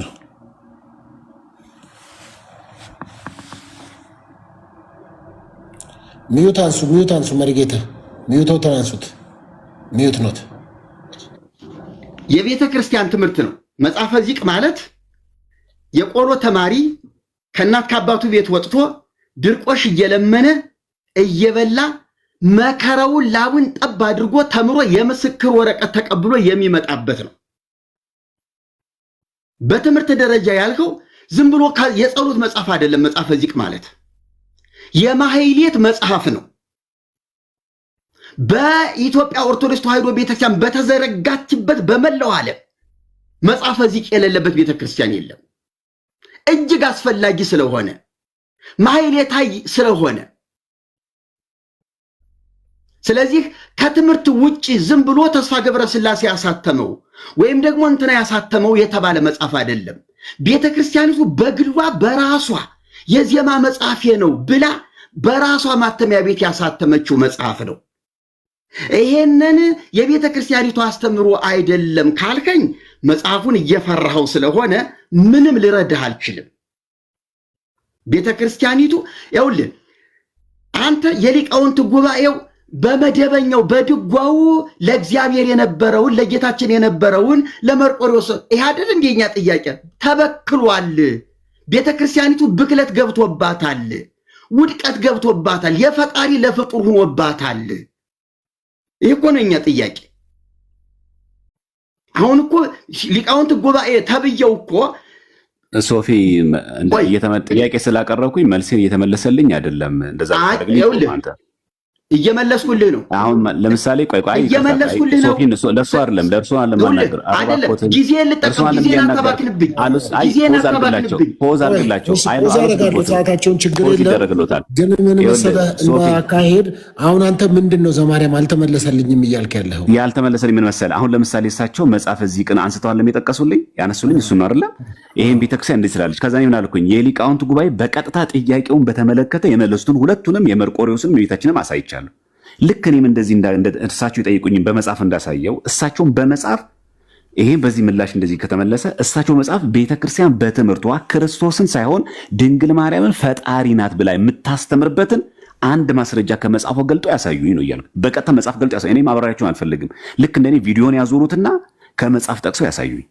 ስለዚህ ከዚሁ አንተ የፈለግከው አሁን ከመጽሐፈ ዚቅ ላይ ቤተክርስቲያኗ ድንግል ማርያም ፈጣሪ ናት ብላ ያስተማረችበትን ወይም ማስረጃዎቿን ከምታስተምርባቸው መጽሐፍቶች ከአንዱ ከፍተው ያሳዩኝ ነው። ከየትኛውም መጽሐፍ ከመጽሐፈ ዚቅ ብቻ ነው፣ ከየትኛውም ቤተክርስቲያን መጽሐፍ ብቻ ግን ቤተክርስቲያን ከየትኛውም መጽሐፍ ኮራ ብለው ፈታ ብለው ቪዲዮን ወደ ያዙሩትና ገልጠው ይሄው ፈጣሪ ናት ብላችሁ የምትሰብኩበት ትምህርታችሁ ይሄ ነው በሉኝ። በጣም ጥሩ። ስለዚህ እንደዚህ እናደርግ። መርጌታ ጽጌ ስጦታው አሁን እሱ ጥያቄዎት እርስዎ ያነሱት መከራከሪያ የኢትዮጵያ ኦርቶዶክስ ቤተክርስቲያን ቅድስት ድንግል ማርያምን ፈጣሪ ናት ብለው ነው የሚያምኑት ብለዋል። ያነሱት በሐሰት ነው እየከሰሱን ያሉት። እውነት ነው ብለው የሚናገሩ ከሆነ ከየትኛውም የቤተ ክርስቲያኗ መጽሐፍት መካከል ጠቅሰው ቦታውን ከፍተው ያሳዩንና ይሞግቱን እያሉ ነው። እርስዎ መቀጠል ይችላሉ። ሰዓት እንደገና ነው የሚይዝሎት። እሺ ከቤተ ክርስቲያኒቱ ትምህርት አሁን አልተመለሰልኝም ብሎ ጣልቃ ገብቶ እንዲያቆመኝ እንዲበጠብጠኝ አልፈልግም። ምንም ልበል ምንም የኔ ጊዜ ነው፣ የኔ ድርሻ ነው። ካልተግባባን አልተግባባንም ብለን እናልፈዋለን። አልተመለሰልኝም ብሎ ይለፈው። እኔ መልስ ያልኩትን ግን አቀርባለሁ። በቤተ ክርስቲያኒቱ አስተምህሮ ድንግል ማርያም ፈጣሪ ናት ይላል። አይ ዘገብረት የሚለው ሌላ ይተረጎማል። ለምን ለሰራም ይሆናል፣ ላደረገም ይሆናል፣ ለፈጠረም ይሆናል። ለእግዚአብሔር ሲሆን ፈጣሪ ተብሎም ሊተረጎም ይችላል ነው የተባለው። እሺ እኔ ደግሞ ድንግል ማርያምን ይኸው መጽሐፈ ዚቅ ፈጣሪ አድርጓታል። አይ ለፍጡር ሲሆን ሰራ ይሆናል። ብቻዋን ታላላቅ ብርሃናትን ለሰራች ካለ እኮ አይ ብርሃናት ታምራተ ነው የሚለው እሱ የሊቃውንት ጉባኤ ፈጠራ ነው አልሁህ። ሊቃውንት ጉባኤው በመደበኛው እንዲህ አይልም ያለው ይኸው ከሊቃውንት ጉባኤ በፊት የነበረው መጽሐፈ ዚቅ ነው እኔ በእጄ ያለው። መደበኛ የምትለው አንተ ከኔ እጅ ያለው ነው። ሊቃውንት ጉባኤ ሌላ መጽሐፈ ዚቅ የለውም እያልሁህ ነው።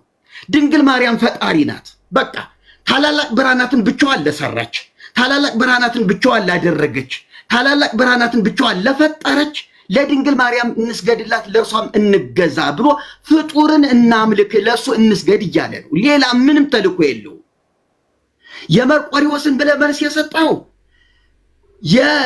ከድጓው ለጌታ የነበረው ለፍጡር ተሰጥቶ ነው። ማን ነው የፈጣሪን ለፍጡር ቆርሶ መስጠት? ከየት መጣ? ይሄ ሙፋጭ አይደል እንዴ? ይሄ በደል አይደለም እንዴ? ለምንድን ነው ሊቃውንት ጉባኤው ይሄ ስህተት ነው ብሎ ያላመነበት? እንደ ተራ ነገር ለምን አንሻፎት ያለፋል? አሁንም ቢሆን እንኳን መች ታረመ ዚቁ? አሁን ሁሉ አላደለ ይሄ ችግር እንዲህ ተላልፏል ተባለ እንጂ ለሽንገላ አላደለ ዚቁ። ከፈለክ ነገ እኔ እናንተ 4 ኪሎ እንገናኝና ቅድስት ማርያም ከፈለከው ሱቅ ገብተን ለምን መጽሐፈ ዚህ ቀና ነው የኢትዮጵያ ኦርቶዶክስ ተዋሕዶ ቤተክርስቲያን ሱቅ አላት አይደል? ለምን እዚያ እናየው? ታረመ የምትለውን ድሮው የለም ከምትለው የድሮው የሌለውን ዚቅ እስቲ ያምጣልኝ እንገናኝና እስቲ እንተያይ። እንዴ ለምን ድብብቆሽ ቲክቶክ ላይ ለምን ድብብቆሽ እንጫው? እኔ እኮ ወደ ሜዳ እንውጣ ከቲክቶክ እንውጣና መስክ ላይ እንገናኝ እያልኩ ነው ያለሁት። እኔ እኮ የምፈራም የምሸማቀቅ ሰው አይደለሁ። ችግር የለብኝም። እኔ እውነታው ይሄ ነው። ድንግል ማርያም የኢያቄምና የሐና ልጅ ናት። ጌታ ስትጸንስ የ15 ዓመት ዕድሜ የነበራት ወጣት ናት ተብላ እያለ ዓለም ሳይፈጠር ከሰማይና ከምድር መፈጠር አስቀድሞ አንቺ ነበርሽ ብሎ ልክ በአካል እንደነበረች በሐሳብ ነው እንዳትለኝ መላእክት ሁሉ ያገለግሏት ነበረ ተብሎ ደግሞ መላእክትም ሲያገለግሏት እንደነበረ ተደርጎ በአካል ያለች መሆኗን ነው የሚያሳየው። በህሊና አምላክ ለነበረች መቼም መላእክት አመሰግኗት ልትለኝ አትችልም።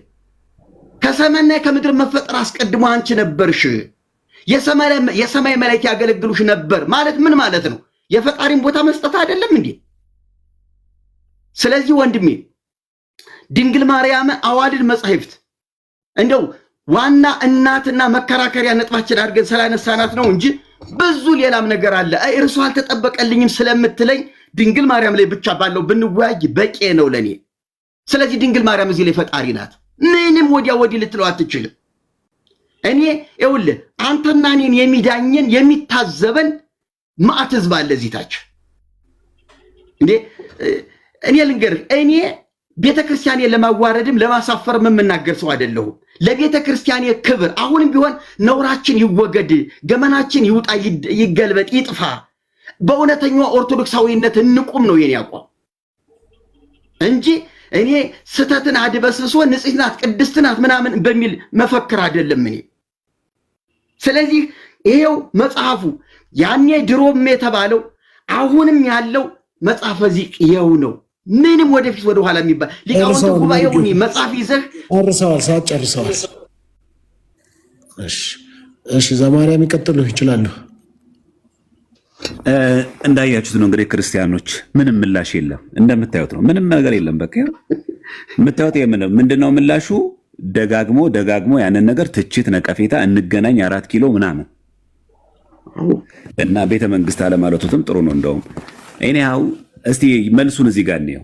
ምንድነው ያሉት? ቤተክርስቲያን ናት ተሳስታ መርቆሪዎስን አምላክ አድርጋ ከዛ ስተት ነው ብላ የተናገረችው አይደለም። እንደዛም ይችላል እኔዋ ሚላል እዚህ ጋር በመሰረቱ ነው የሚለው አይደል? ለመርቆሪዎስ ተሰጥቶ የተነገረው ቃል ቀደምስ ብሎ በታተመው በመደበኛ ዚቅ አይገኝም ካለ በኋላ ሚል እኔ ጨምሬ ነው ያለችው። ተሳስቼ ነበር ነው ያለችው ቤተክርስቲያን አላለችም እኮ። ነገር ግን ግለሰቦች ከጊዜ በኋላ ድጓን ወደ ዚቅ ሲለውጡ ያስገቡት እንጂ መደበኛ ዘር አይደለም። ግለሰቦች ናቸው። በግለሰብ ደግሞ ይታተማል። እናውቀዋለን እንደሚታተም። ባለፈው አይተናል ገድለ ዮሐንስ መጥምቅ እንደታተመ በግለሰብ ደረጃ። የሊቃውንቱ ተሳስቼ ነበረ ነው ያለው። ግለሰቦች ነው ያደረጉት። ምን መደበኛው ዚቅ መጀመሪያ ግን እንደዚህ የለንም እኛ እንደዚህ ያናምን። የማን ነበር የሚናገረው? ቅዱስ ያሬድ ለማን የተነገረው? ድጓው ለጌታ የተናገረው የምስክርነት ቃል ነው መሰረቱ። ይህ ሊቃውንት ጉባኤ ገጽ 26 ላይ ይሄ የዘማርያም የግል ምላሽ አይደለም። ይሄ ዛሬ እርሶ ሲጠይቁ ዛሬ አሳትመን ያመጣነው መጽሐፍ አይደለም። 1996 በኢህአዴግ ጊዜ የነበረ ነው የተመለሰ ምላሽ ነው። ይሄ መጀመሪያ ማወቅ አለብን። እሺ እዚህ ጋር ደግሞ ማስረጃ ላቅሳችሁ ማቅረብ ሳልቻሉን ይላቀር መስተበቁ ዘግዝትነ ማርያም ተመልከቱ። እዚህ ጋር መስተበቁ ዘግዝትነ ማርያም ተመልከቱ። ምን የሚል ቃል አለ? እመቤታችን ላይ ተአምር ያደርጋል እግዚአብሔር አምላክ። ምን ይላል? ከመትረሴን ድልዋነ ለሰሚአ ተአምሪሃ ለማርያም በአእዳዊሃ ዘከሰትከ። ምን አድርገን? በማን በእሷ እጆች አንተ ተአምራትን ለገለጥክ። ስለዚህ ተአምረ ማርያም ላይ ማለት እመቤታችን ቅድስት ድንግል ማርያም ያለ እግዚአብሔር የሰራችው ተአምር ማለት ሳይሆን እግዚአብሔር ራሱ በእጇ በድንግል ማርያም ተአምር የሰራበት ነው። ልክ እግዚአብሔር አምላክ በጳውሎስ እጅ የሚያስገርም ተአምር ያደርግ ነበር እንደሚል ይሄ ቃል በቃል እንደዛ የሚለው ይሄ ማስታወቁ ዘግዝትን ማርያም ሳልስን ቆም ሊሆን ነው። ከዛ ጸልዩ በእንተ ወንጌል ቅዱስ ይላል። ተአምሪሃ ለማርያም የእመቤታችን ተአምር ማን በአእዳውያ ዘከሰት አንተን የገለጥከው በእሷ እጆች የገለጥከው ተአምሩን አንተ ነህ። የተአምሩ ባለቤት አንተ ነህ። ኦርቶዶክስ የምትለውማ ይሄንን ነው። ምንድነው የኛ ከዚህ ውጭ የተናገር ነው? ለዘገብረት መንከራተ ማለት ነው። ተአምራትን ብታደርግ እመቤታችን በማን ኃይል በማን ስልጣን በማን ፈቃድ ነው? በእግዚአብሔር ኃይል ነው። እዚህ ጋር እንመልከት መስተበቁ ዘመስቀል ላይም ሲናገር ንዑንስግድ ለመስቀል ወለማርያም ድንግል ካልሆነ ለማርያም ዘንሰግድ ላቲ ለማርያም የምንሰግድበት ምክንያት እስመ ነሣ ሥጋ እምሥጋ እግዚአብሔር ፈጣሪሃ እግዚአብሔር ፈጣሪዋ እሷ ምንድን ማለት ነው? ፍጡር እያለ ከስጋዋ ስጋ ከነፍሷ ነፍስ ነስቷልና ይላል እንጂ እመቤታችን ቅድስት ድንግል ማርያም እሷ ፈጣሪ ናት አይልም። የቱ ጋር ነው የሚለው? ለማርያምና ለመስቀል ስንሰግድ እግዚአብሔር ናቸው እያልን አይደለም፣ ፈጣሪ ናቸው ለን አይደለም። እስመ ነሣ ሥጋ እምሥጋ እግዚአብሔር ከስጋዋ ስጋ ከነፍሷ ነፍስ ነስቷል። ያ ከስጋዋ ስጋ ከነፍሷ ነፍስ የነሳው መልአክ ነው አይደለም። ነብይ ነው አይደለም። ፍጡር ነው አይደለም። ማን ነው? ፈጣሪ ነው። ማን? እግዚአብሔር ምን ፈጣሪሃ ፈጣሪዋ ነው። የማን? የድንግል ማርያም ፈጣሪዋ ነው።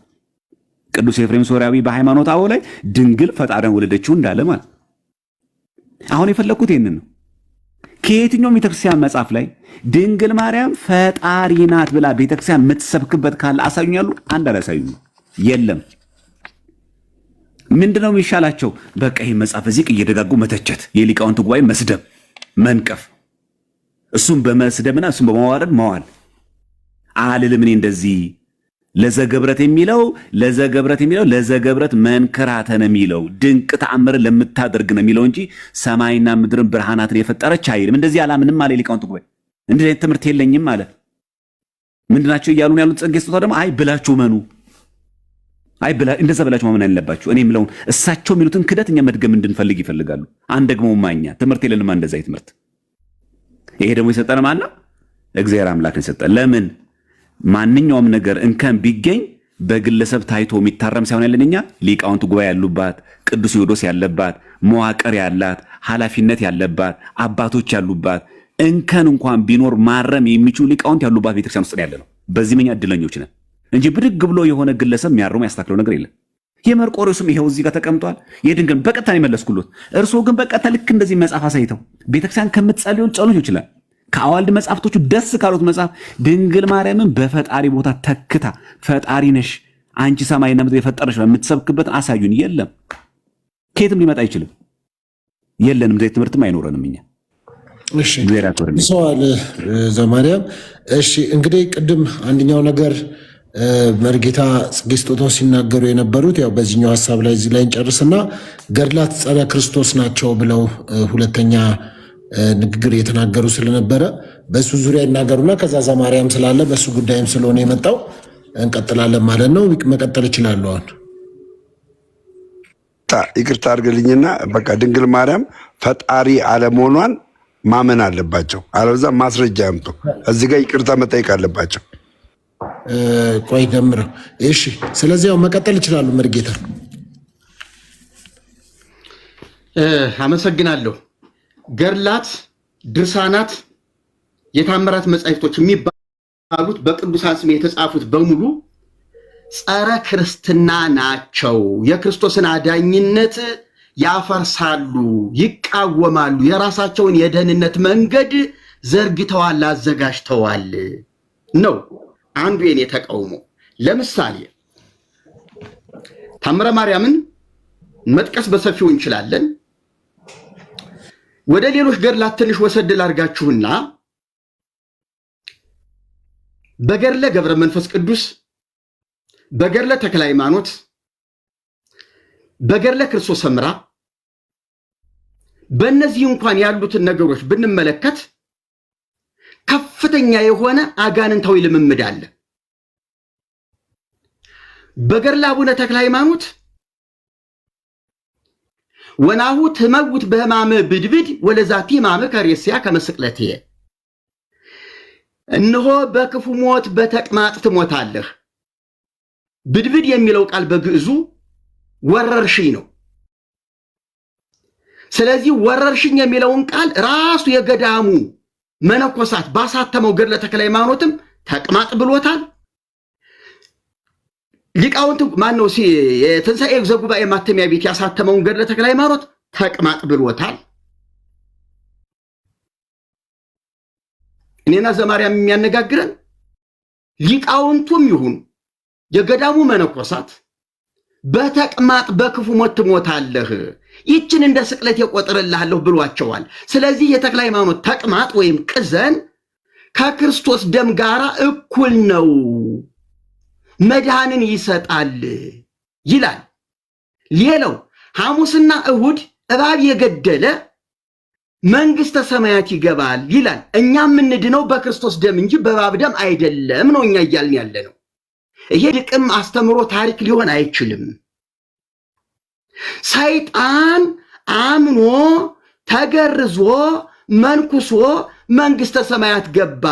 እንዲሁም ወደ ዳውሮና ወደ ቦረና ሂዶ ስብከተ ወንጌል ሲያገለግል በጾም በጸሎት ተወስኖ ሙቶ መንግስተ ሰማያት ገባ። ጸሎቱ በረከቱ ይደርብን ተብሎ በገድላት አንደበት በተባለ መጽሐፍ ተጽፏል። ማህበረ ቅዱሳን ሱቅ ላይ እየተሸጠ ነው። ገድለ ክርስቶስ ሰምራ ላይ የሚያዝያ ይሁን የካቲት አላስታውስም። አሁን ጌታችን መጣና የ4 ወር የዝናብ ነጠብጣብ የሚያክል ነፍሳት ተመልከት። እንግዲህ የ4 ወር የዝናብ ነጠብጣብ የሚያክል ነፍሳት ቁጥር ከሲኦል ወደ ገነት ታወጭ ዘንድ ቃል ኪዳን ገባሁልሽ ብሎ የ4 ወር የዝናብ ነጠብጣብ ያክል ነፍሳትን እንድታድን ቃል ኪዳን ተሰጥቷታል። ይሄ ማለት ዓለም 7 ጊዜ ቢፈጠር እንኳን ይሄን ቁጥር አያገኘው። 4 ወር ነጠብጣብ ማለት ድፍን አንድ ክረምት ማለት ነው። የአንድ ክፍለ ከተማ ዝናብ በአንድ ቀን ሌሊት የዘነበ እንኳን ቁጥሩ ከስላሴ በቀር ፍጡር አያውቀውም እውነት ለመናገር። ነገር ግን የ4 ወር የዝናብ ይሄማ ከሆነ ክርስቶስ ሰምራ ዓለምን ጨርሳ ድነዋለች።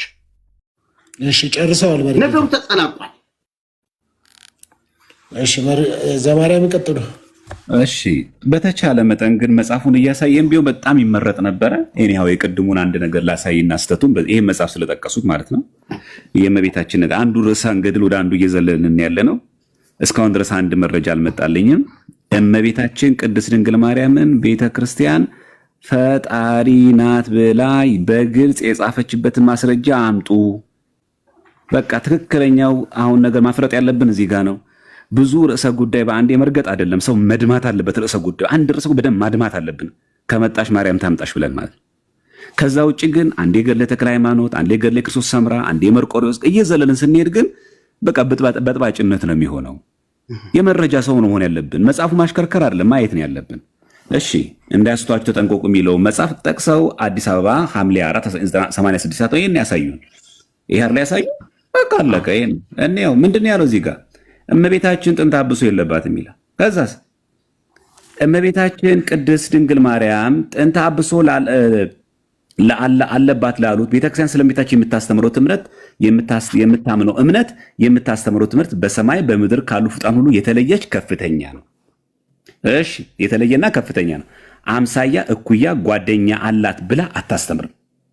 እሺ መገኘቷም ከሰው በተፈጥሮ ሴት ብትሆንም የግብር ጓደኛ የላትም። በደንብ ስሙ። ምን መገኘቷ ከሰው ተፈጥሮ ጾታ ቢሆንም የግብር ጓደኛ የላትም። እንደ ድንግል ማርያም የአምላክ እናት የለች። ልዑል እግዚአብሔር በተፈጥሮ አልቆ በክብር የፈጠራት ናት። ምን ያላት ናት? የፈጠራት ናት። ይህን እኮ ነው የሚናገረው። እንቀጥል። ለእናት ለአባቷ የብፅዓት ልጅ ናት፣ የስለት ልጅ ናት። በዚህ መሰረት በእናት በአባቷ ቤት 3 ዓመት ከኖረች በኋላ 12 ዓመት በቤተ መቅደስ መላእክት እያገለገሏት ህብስተ ሰማያዊ እየተመገበች ኖራለች። እሺ ልዑል እግዚአብሔር ከእናቷ ማህፀን ስለመረጣ በሴቶች ከሚደርሰው ሁሉ መንፈስ ቅዱስ ስለጠበቃት በኃጢአት ምክንያት የመጣ ርኩሰት አላገኛትም። ተፈቶ ማህፀን ልማደ አንስ ርስሐተ ኃጢአት የለባትም። ታዲያ ቤተክርስቲያን ምንድን ነው ከዚህ ውጭ የምታስተምሩ ትምህርት? ምን ያላት ናት? በተፈጥሮ አልቆ አክብሮ የፈጠራት ናት። ገጽ ስንት? 28 የፈጠራት ናት። ምንድን ናት? ፍጡር ናት። ምን ነው ገጽ 30 ሲያነቡልን ገጽ 28ን ዘለሉት? መጽሐፉ ያለው እንደሚናገረው ጥንተ አብሶ የለባትም ያለችው እዛም እዚህም ከመርቀት። ሁለተኛ ቅድም ናነሱ ጠይቄ አሁንም ጠይቄ ነው የማቀርበው። ምክንያቱም ድንግል ማርያም ፈጣሪ ናት የሚሉ ስላላሳዩኝ የቱ ጋ ነው ገድለ ተክለ ሃይማኖት ላይ የአቡነ ተክለ ሃይማኖት በሕማመ ብድብድ ማረፋቸውን ከክርስቶስ ስቅለት ጋር እኩል ነው የሚለው? እንደ ስቅለቴ ነው የሚለው ወይስ ስቅለቴ ነው የሚለው? አንድ። ሁለተኛ ይህ ሰይጣን ብለው የነገሩት ያ ሰው ሰይጣን ያደረበት ሰው ነው ወይስ በቁሙ ሰይጣን ነው ይላል? እርሱ ነው መረጃውን የጠቀሱት፣ ገድለ ተክለ ሃይማኖትን የጠቀሱ ምዕራፉን ገልጸው ለሰው ሰይጣን ነው በቁሙ የተጠመቀው ይሄ ሰው አልነበረም ብለው ገልጣ ያሳዩናል። ከዛ ደግሞ ቀጥሎ እንዳሉት ሄዶ በዳውሮና በዛ ሄዶ ስብከት አገለገለ። ይህንም ከገድለ ተክለ ሃይማኖት ያቀርቡናል። ከዛ ወደ ገድለ ክርስቶስ ሰምራ እንመጣለን። አሁን ላቀርበው ሁለቱም ጥያቄ ከገድሉ ከራሱ የእርሶ ምላሽ አልፈልግም። ከራሱ ከገድሉ እያነበቡ ይሄው ከዳውሮ ሄዶ እዚህ ያገለገለበት ይሄ ሰው መጀመሪያ በቁሙ ሰይጣን ነው የሚለው ልቡሳነ ስጋ ይላል ወይስ አይልም? ስጋ የለበሰ ሰይጣን ነው የሚለው ያ ማለት ሰው ሆኖ ግን ሰይጣን ያደረበት ልቡሳነ ስጋ ነው የሚለው ገድለ ተክለ ሃይማኖት ያውም ደብረ ሊባኖስ ገዳም ያሳተሙ ነው የሚለው ወይስ ሰይጣን ነው የሚለው? ሰይጣን አጠመቁት ነው የሚለው? ክፈቱትና ያሳዩን፣ ህዝቡ ይፍረድ። እንደው ዌልካም። አሁን እንቀጥል። እሺ ይቀጥሉ በጌታ። መልካም ከጀመረበት ልነሳና ስለ ድንግል ማርያም ከተናገረበት አሁን ዘማርያም ገጽ 28ን አንብቦ ገጽ 29ንም አልደረሰም፣ ወደ ሌላው ነው የሄደ። ገጽ 30 ላይ እዚሁ መጽሐፍ ገጽ 30 ላይ ሂድልኝና እንነጋገር። ግድ የለም አሁን ገጽ 30 ላይ ና፣ ገጽ 30 አውጣው። እሺ ታውቁ ይጠቀሙ። እኔ በራሴ መልሳለሁ። ይቀጥሉ፣ እርሶ ራሱ ያንብቡት፣ ይቀጥሉ። ደግመህ እንድታነብልኝ በኋላ በአንተ መጽሐፍም ስላለ ገጽ 30 ላይ አንተ ያብራራኸውን እየተናገረ መጣና መጨረሻ ነገሩን ሲቋጭና ሲደመድም ግን ክፉ አሟሟት ሙቶ ነው መጽሐፉን ወደ መቋጫ ያመጣው። ከዚህ ወጥቶ ነው የሚለው ያንን ሲያብራራው አሁን ዘማርያም ሲናገር እንደነበረው አይነት አመጣጥ መጣና ከዚህ ወጥቶ ጥንተ አብሶ ነበረባት ወይም አለባት የነጻት ከብስራት በኋላ ነው። እሷ ሰው ናት። እቺን ነው የምፈልጋት እኔ። እሷ ሰው ናት ከሰማይ አልወረደችም እያሉ መናገር ከዚያም አልፎ መጻፍ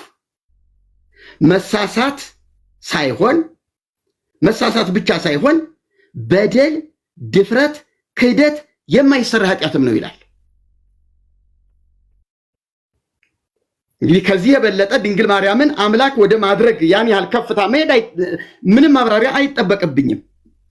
ሊቃውንት ጉባኤውን ማመን አለብን ካልህ ድንግል ማርያም ሰው ናት ከሰማይ አልወረደችም ብሎ መናገር ድፍረት ነው፣ የማይሰራ ኃጢአት ነው ብለዋል ሊቃውንት ጉባኤው። ስለዚህ ለዚህ ማብራሪያ እንድትሰጠኝ። በተረፈ ገድለ ክርስቶስ ሰምራ ላይ ገድለ ተክለ ሃይማኖት ላይ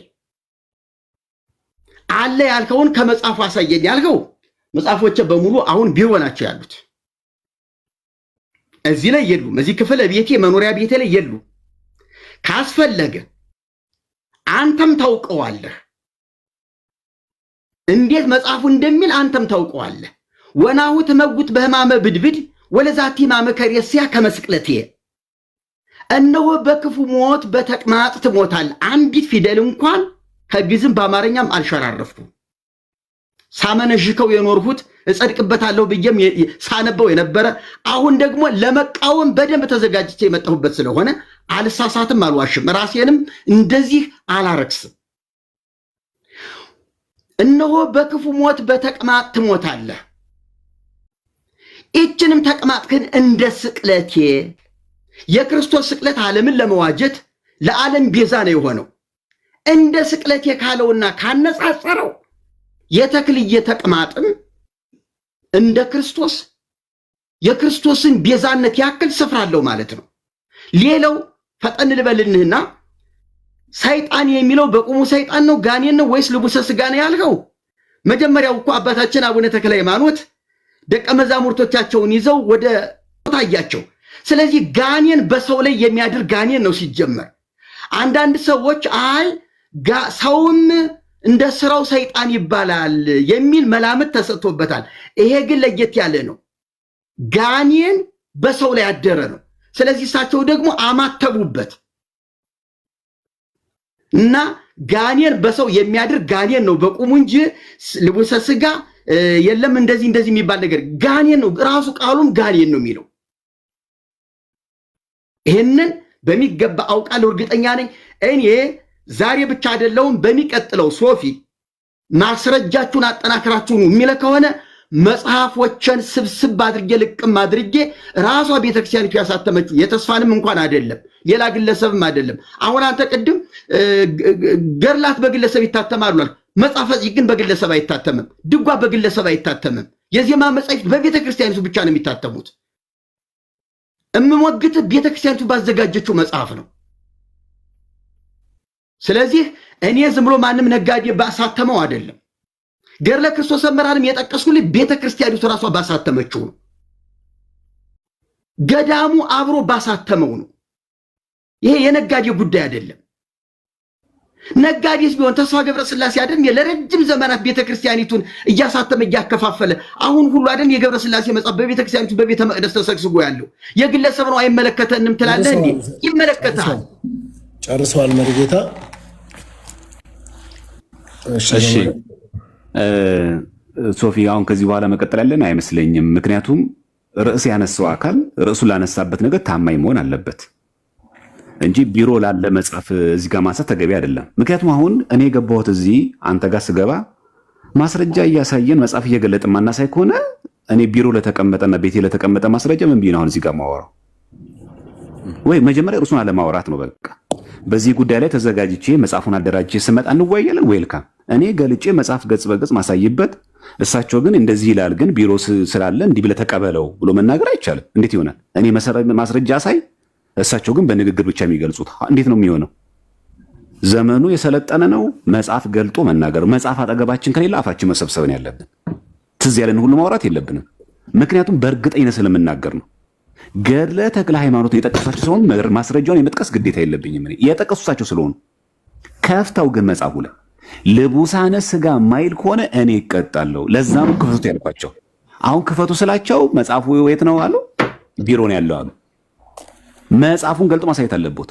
ማሳዩ እኮ ለምን እወያያለሁ? እኔ ቢሮ ነው ያለው መረጃን አደራጀን። በቃ መረጃዎችን አደራጅ ሲመጡ ልወያያ ነኝ እንጂ እሳቸው መረጃውን ባላደራጁበት በቪዲዮ ባላሳዩበት መረጃ ላይ እኔ መጽሐፍ እየገለጥኩኝና ቪዲዮ እያሳዩ መቀጠል የለብኝም። አንፌር ነው የሚሆነው።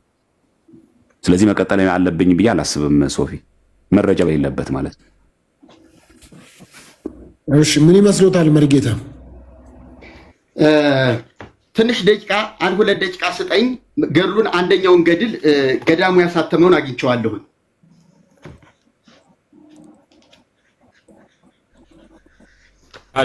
ከቢሮ መጣለው። እሺ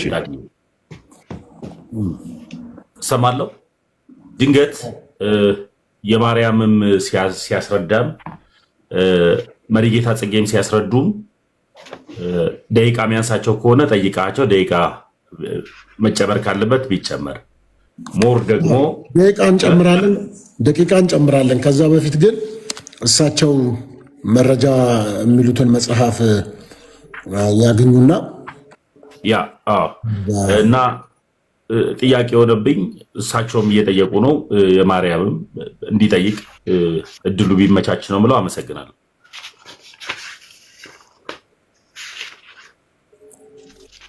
እሺ በዚህ አጋጣሚ ከዚህ ጋር ተያይዞ ገድለ ድርሳናት እሳቸው ገድለ ዮሐንስ ማነው ገድለ ክርስቶስ ሰምራን ስላነሱ እኔም እርሶ ልጠይቅና በመጽሐፍ ቅዱስ ፍጡር ቤዛ ይባል አይባልም? በሐዲስ ኪዳንም በብሉይ ኪዳንም ይህንም አያይዙ ይመልሱልኝ።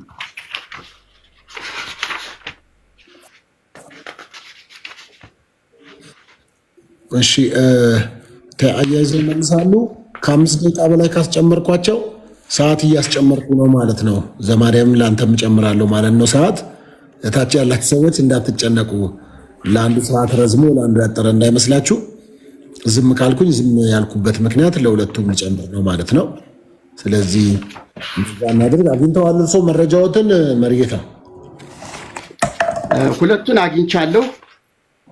በቃ ባገኙት ላይ መወያየት ይችላሉ። አዎ ይቀጥሉ፣ መቀጠል ይችላሉ። በትልቁ ላድርጎቱ።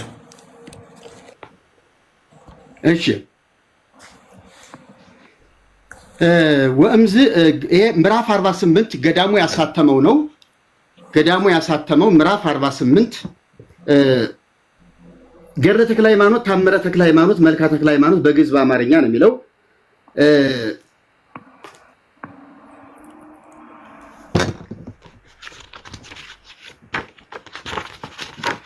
ዘአይተሞ ደብረ ሊባኖስ ገዳም ይላል።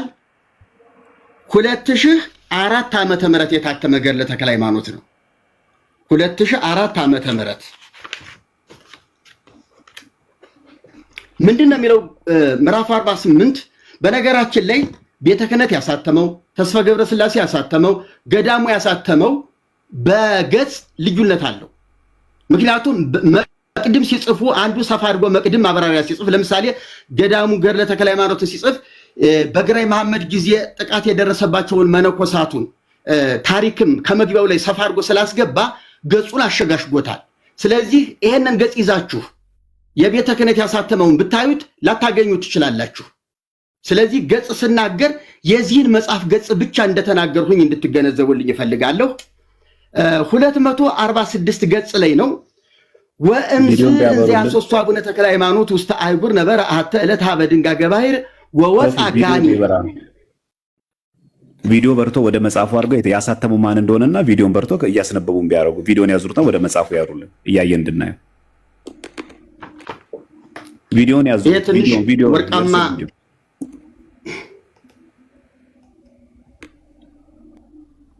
አሳታሚው ደግሞ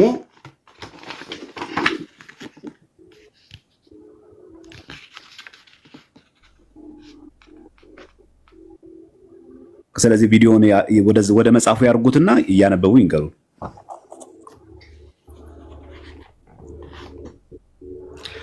እኔ እዚህ ላይ በቪዲዮ አሁን እንዴት ትንሽ ለማሳየት እቸገራለሁ። ምክንያቱም እኔ ገጽ ከተናገርኩ ምዕራፍ ከተናገርኩ የእናንተና የኔ እዚህ ላይ መፋጠጡ አስፈላጊ አይደለም። ካልያዝኩትኝ እናንተ መጽሐፍ ይዛችሁ ሞግቱኝ ካስፈለገ፣ አሊያም መጽሐፉን በምታመጡበት ቀን ልትከራከሩኝ ትችላላችሁ። ስለዚህ አቅጣጫ ላሳያቸው ካሜራ እንዴት እንደሚዞር። ምክንያቱም ካሜራ ማብራት ከቻሉ ከካሜራው ማብራት አጠገብ ማዞር ይቻላል። ካሜራ ማብራት ከቻሉ አጠገቡ ማዞር ይቻላል። አዙሩት። አሁን ካሜራውን አብሩት። ከካሜራው አጠገብ ካሜራውን ካበሩት በኋላ ከካሜራው አጠገብ 4 ማዕዘን አለች። እሷን 4 ማዕዘን ሲነኳት ይዞራል ማለት ነው። ችግር የለም። ታውቃቶት ወይ እኔ እዚህ አበራለሁ ወይ ችግር ይቀጥሉ። በቃ ቆይ ካልቻሉ ችግር የለም። ምንም አያሳስብም። ያንብቡት፣ ይቀጥሉ። ጎን ለጎን ላርጋችሁና እሳቸው ያንብቡ። አንተ መጽሐፉ ማድረግ ይችላል። ችግር የለም። ይታያቸዋል። ይሄው አዙሬዋለሁ። አይ ተውት፣ በቃ ወደ ራሱ አርጉት። መሪግ ካሜራውን አሁን አብሩት። ካሜራውን የእርሶን ካሜራ አብሩ። ካዞሩት የእርሶን ካሜራ አብሩ። ከዛ ሴቭ በሉት። ሴቭ አይታያችሁም? የእርሶን ካሜራ አብሩ። የእርሶን ካሜራ ሴቭ በሉት። ሴቭ ከታች ሴቭ በሉት። ታች ላይ ሴቭ በሉት።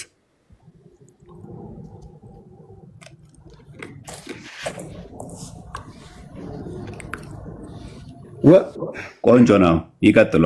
አሪፍ ነው። ይኸው ወእምዝ እንዚያን ሶስቱ አቡነ ቅዱስ ተክለ ሃይማኖት ውስተ አሃይጉር ነበረ አሐተ ዕለተ ሀበ ድንጋጌ ባሕር ሀበ ድንጋጌ ማይ ወወፃ ጋኔን እማይ ወአሃዘ ረዶ ለአቡነ ቅዱስ ተክለ ሃይማኖት። በአማርኛው ከዚህ በኋላ አባታችን ተክለ ሃይማኖት በየሀገሩ ሲመላለስ አንድ ቀን በባህር ዳር ተቀምጦ ሳለ ልቡሰ ሥጋ ጋኔን ከባህሩ ውስጥ ወጣ። ጋኔኑም የአባታችንን ደቀ መዝሙር ያዘው።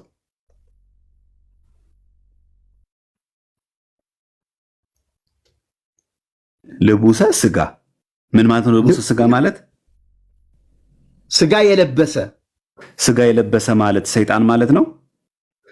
ይኸውልህ አሁን ነው አይደለም? የሶር ነው ጥያቄው። ልቡሰ ስጋ ማለት በቁሙ ሰይጣን ማለት ነው። አሁን አንተ ጣልቃ ገብተህ አትረብሸኝ። ይቀጥሉ። እሺ፣ በራስህ ጊዜ ልታበራራ ትችላለህ። እኔ እስከ መጨረሻው አነበዋለሁኝ ጊዜ ከተሰጠኝ ትንሽ ለፍጥነት ያንብቡ። መድጌታ ተረጋግተው ያንብቡ። ለእርሶም ጊዜ እንጨምራለን፣ ለዘማርያም ለሳቸውም ጊዜ ስለምንሰጥ ተረጋግተው እንትን ይበሉ። ዘማርያምም ምናልባት እሳቸው ቢሳሳቱ እንኳን እርሶ በእሱ ጊዜ እያረሟቸው እዚህ ጋር ቅድም የተናገሩት ነገር ስህተት ነው ብለው ማረም ይችላሉ። እኛ እንማራለን። እንደሱ እያደረግን እንቀጥል። መቀጠል ይችላሉ። መድጌታ እዚህ ላይ ከባህር ወጥቶ ጋኔን ያዘው ነው የሚለው። ግዕዙ ጋኔን ነው የሚለው። ልቡሰ ስጋ የሚልም የለውም። ማለት ከነበረበት ግዕዙ ላይም ነበር መገኘት የነበረበት። ምክንያቱም ካሜራው ጠፍቷል።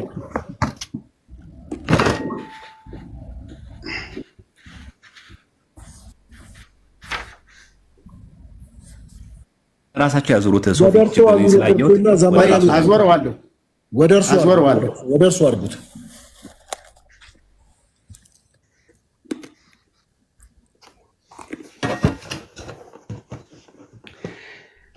እዚህ ላይ ግዕዙ ጋኔን ካለው ትርጉም ላይ በጥንቃቄ እንደተጻፈው ጋኔን ነው መባል የነበረበት።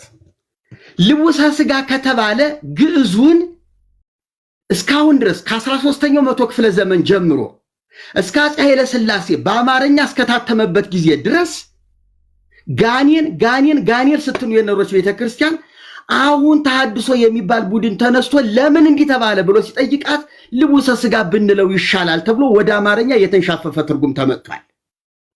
እኔ እዚህ ላይ እቃወማለሁ። ልቡሰ ስጋ የሚባል ልቡሰ ስጋ ጋኔን ሲጀመር በተፈጥሮ የለም። አለ በመጽሐፍ ቅዱስ በስነ ፍጥረት ውስጥ አለ የምትል ካለ ታሳየኛለህ። አዋልድ መጻሕፍት ላይ ግን ልቡሰ ስጋ ጋኔን አለ ብለህ የምትሞግተኝ ከሆነ አልቀበልህም። ስነ ፍጥረት በዘፍጥረት መጽሐፍ ቅዱስ ስነ ፍጥረት በተፈጠረበት መጽሐፍ በዝርዝር በተቀመጠበት ቦታ ላይ የልቡሰ ስጋ ጋኔን ተፈጥሮ ካለ አምጣልኝ። ከወደቁ መላእክት አካል ነው ካልክም ታሳየኛለህ። እኔ ይህንን ስለምቃወም ልቡሰ ስጋ የሚለው ምክንያቱም ልቡሰ ስጋ ጋኔን በሰው ላይ የማያድርም ሲጀመር ከተባለ በቤተ ክርስቲያኒቱ አስተምሮ እንኳን ህገወጥ አስተምሮ እንሂድ ብለን ብንል ልቡሰ ስጋ ጋኔን በሰው ላይ አያድርም።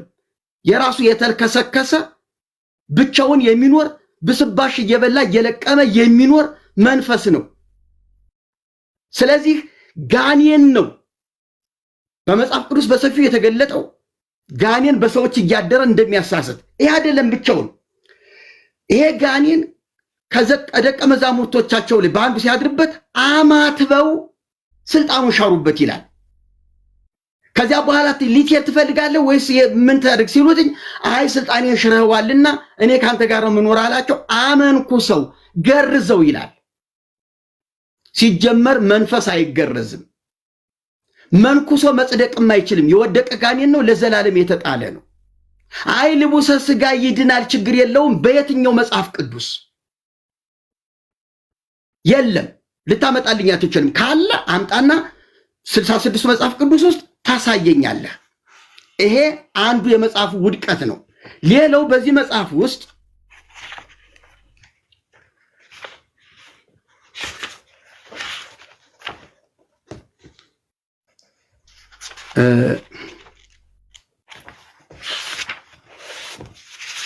ይቅርታ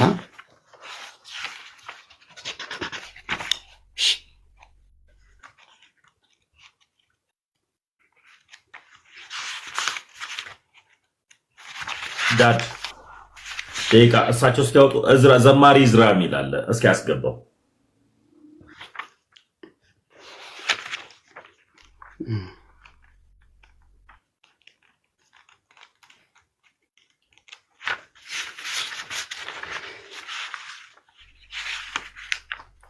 እሺ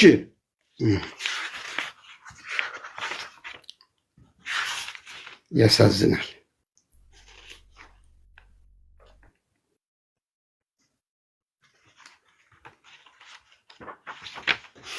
እንግዲህ ውጊያ ነው። ለዚህ ምላሽ ደስ እስከዛ ቀስ ብሎ ያወጣው አገኙት። እሺ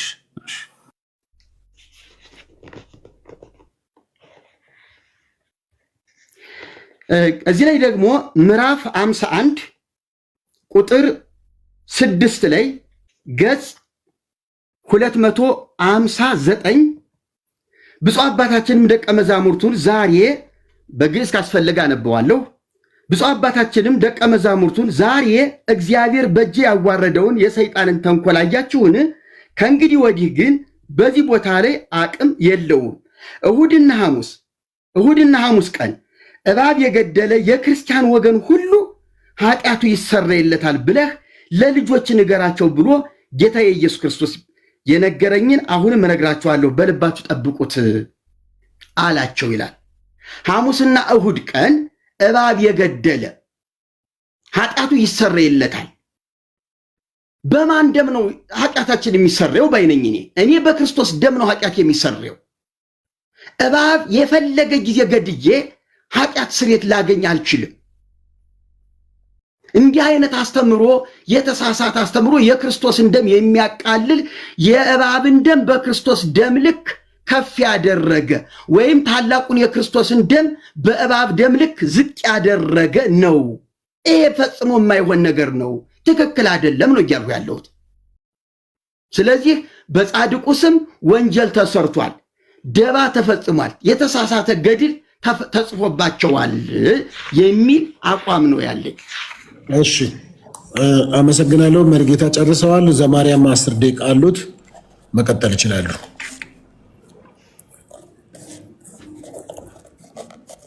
እሺ እግዚአብሔር ያክብርልኝ። ለዚህ ነው መጽሐፉ ተከፍቶ ይታያልኩት። ለዚህ ነው በነገራችን ላይ የግል ትርጉም ስለማይፈቀድ እኛ ቤት የግል አይነት እያታም አይደረግም። ለዛ ነው እሳቸው ራሱ የያዙት ገድለ ተክለ ሃይማኖት ላይ ራሱ ሰይጣን አይልም። ራሱ እንየው 48ኛው አይደለም የሚለው። ከዚህ በኋላ አባታችን አቡነ ተክለ ሃይማኖት በሀገሩ ሲማለስ አንድ ቀን በባህር ዳር ተቀምጦ ሳለ ልቡሰ ስጋ ጋኔን ከባህር ውስጥ ወጣ ነው። ሰይጣን ወጣ አይልም፣ በቁሙ ዲያብሎስ ወጣ አይልም። ፈጥረን እናንብበው። የጀመሩት ላይ ራሳቸው የጻፉት ላይ አለ። ልቡሰ ስጋ ያ ማለት ሰይጣን የሰለጠነበት ሰይጣን ያደረበት ሰው እግዚአብሔር ሊያድርበት ይችላል፣ ሰይጣን ሊያድርበት ይችላል። በመጽሐፍ ቅዱስ በብሉይ ሳኦል ላይ እርኩስ መንፈሶች ያስጨንቋል ነበር። እርኩስ መንፈስ እኮ ሰይጣን ጋኔን ነው አይደል? ይሰለጥንበታል እኮ ሰው። በሐዲስ ኪዳን ደግሞ አንተ አትሙት ሲለው ጴጥሮስ ለጌታ አንተ ሰይጣን ብሎታል። አሃ ጴጥሮስ በቁሙ ሰይጣን ነው እንዴ? በጴጥሮስ ገላ ላይ አድሮ ለክርስቶስ ሞት ያዘነ መስሎ ግን የክርስቶስን ስቅለት የሰው ልጆች ድህነት የማይፈልገው ዲያብሎስ የራራ መስሎ ጌታ ሆይ አይሁንብህ አለው። ጌታ ምን አለው? አንተ ሰይጣን ከኋላ ሂድ፣ የሰውን እንጂ የእግዚአብሔር ሐሳብ አታውቅም አለው። ጴጥሮስ ሰይጣን ነው በቁሙ። ይህ መጽሐፍ ላይ አልተጻፈም እንዴ?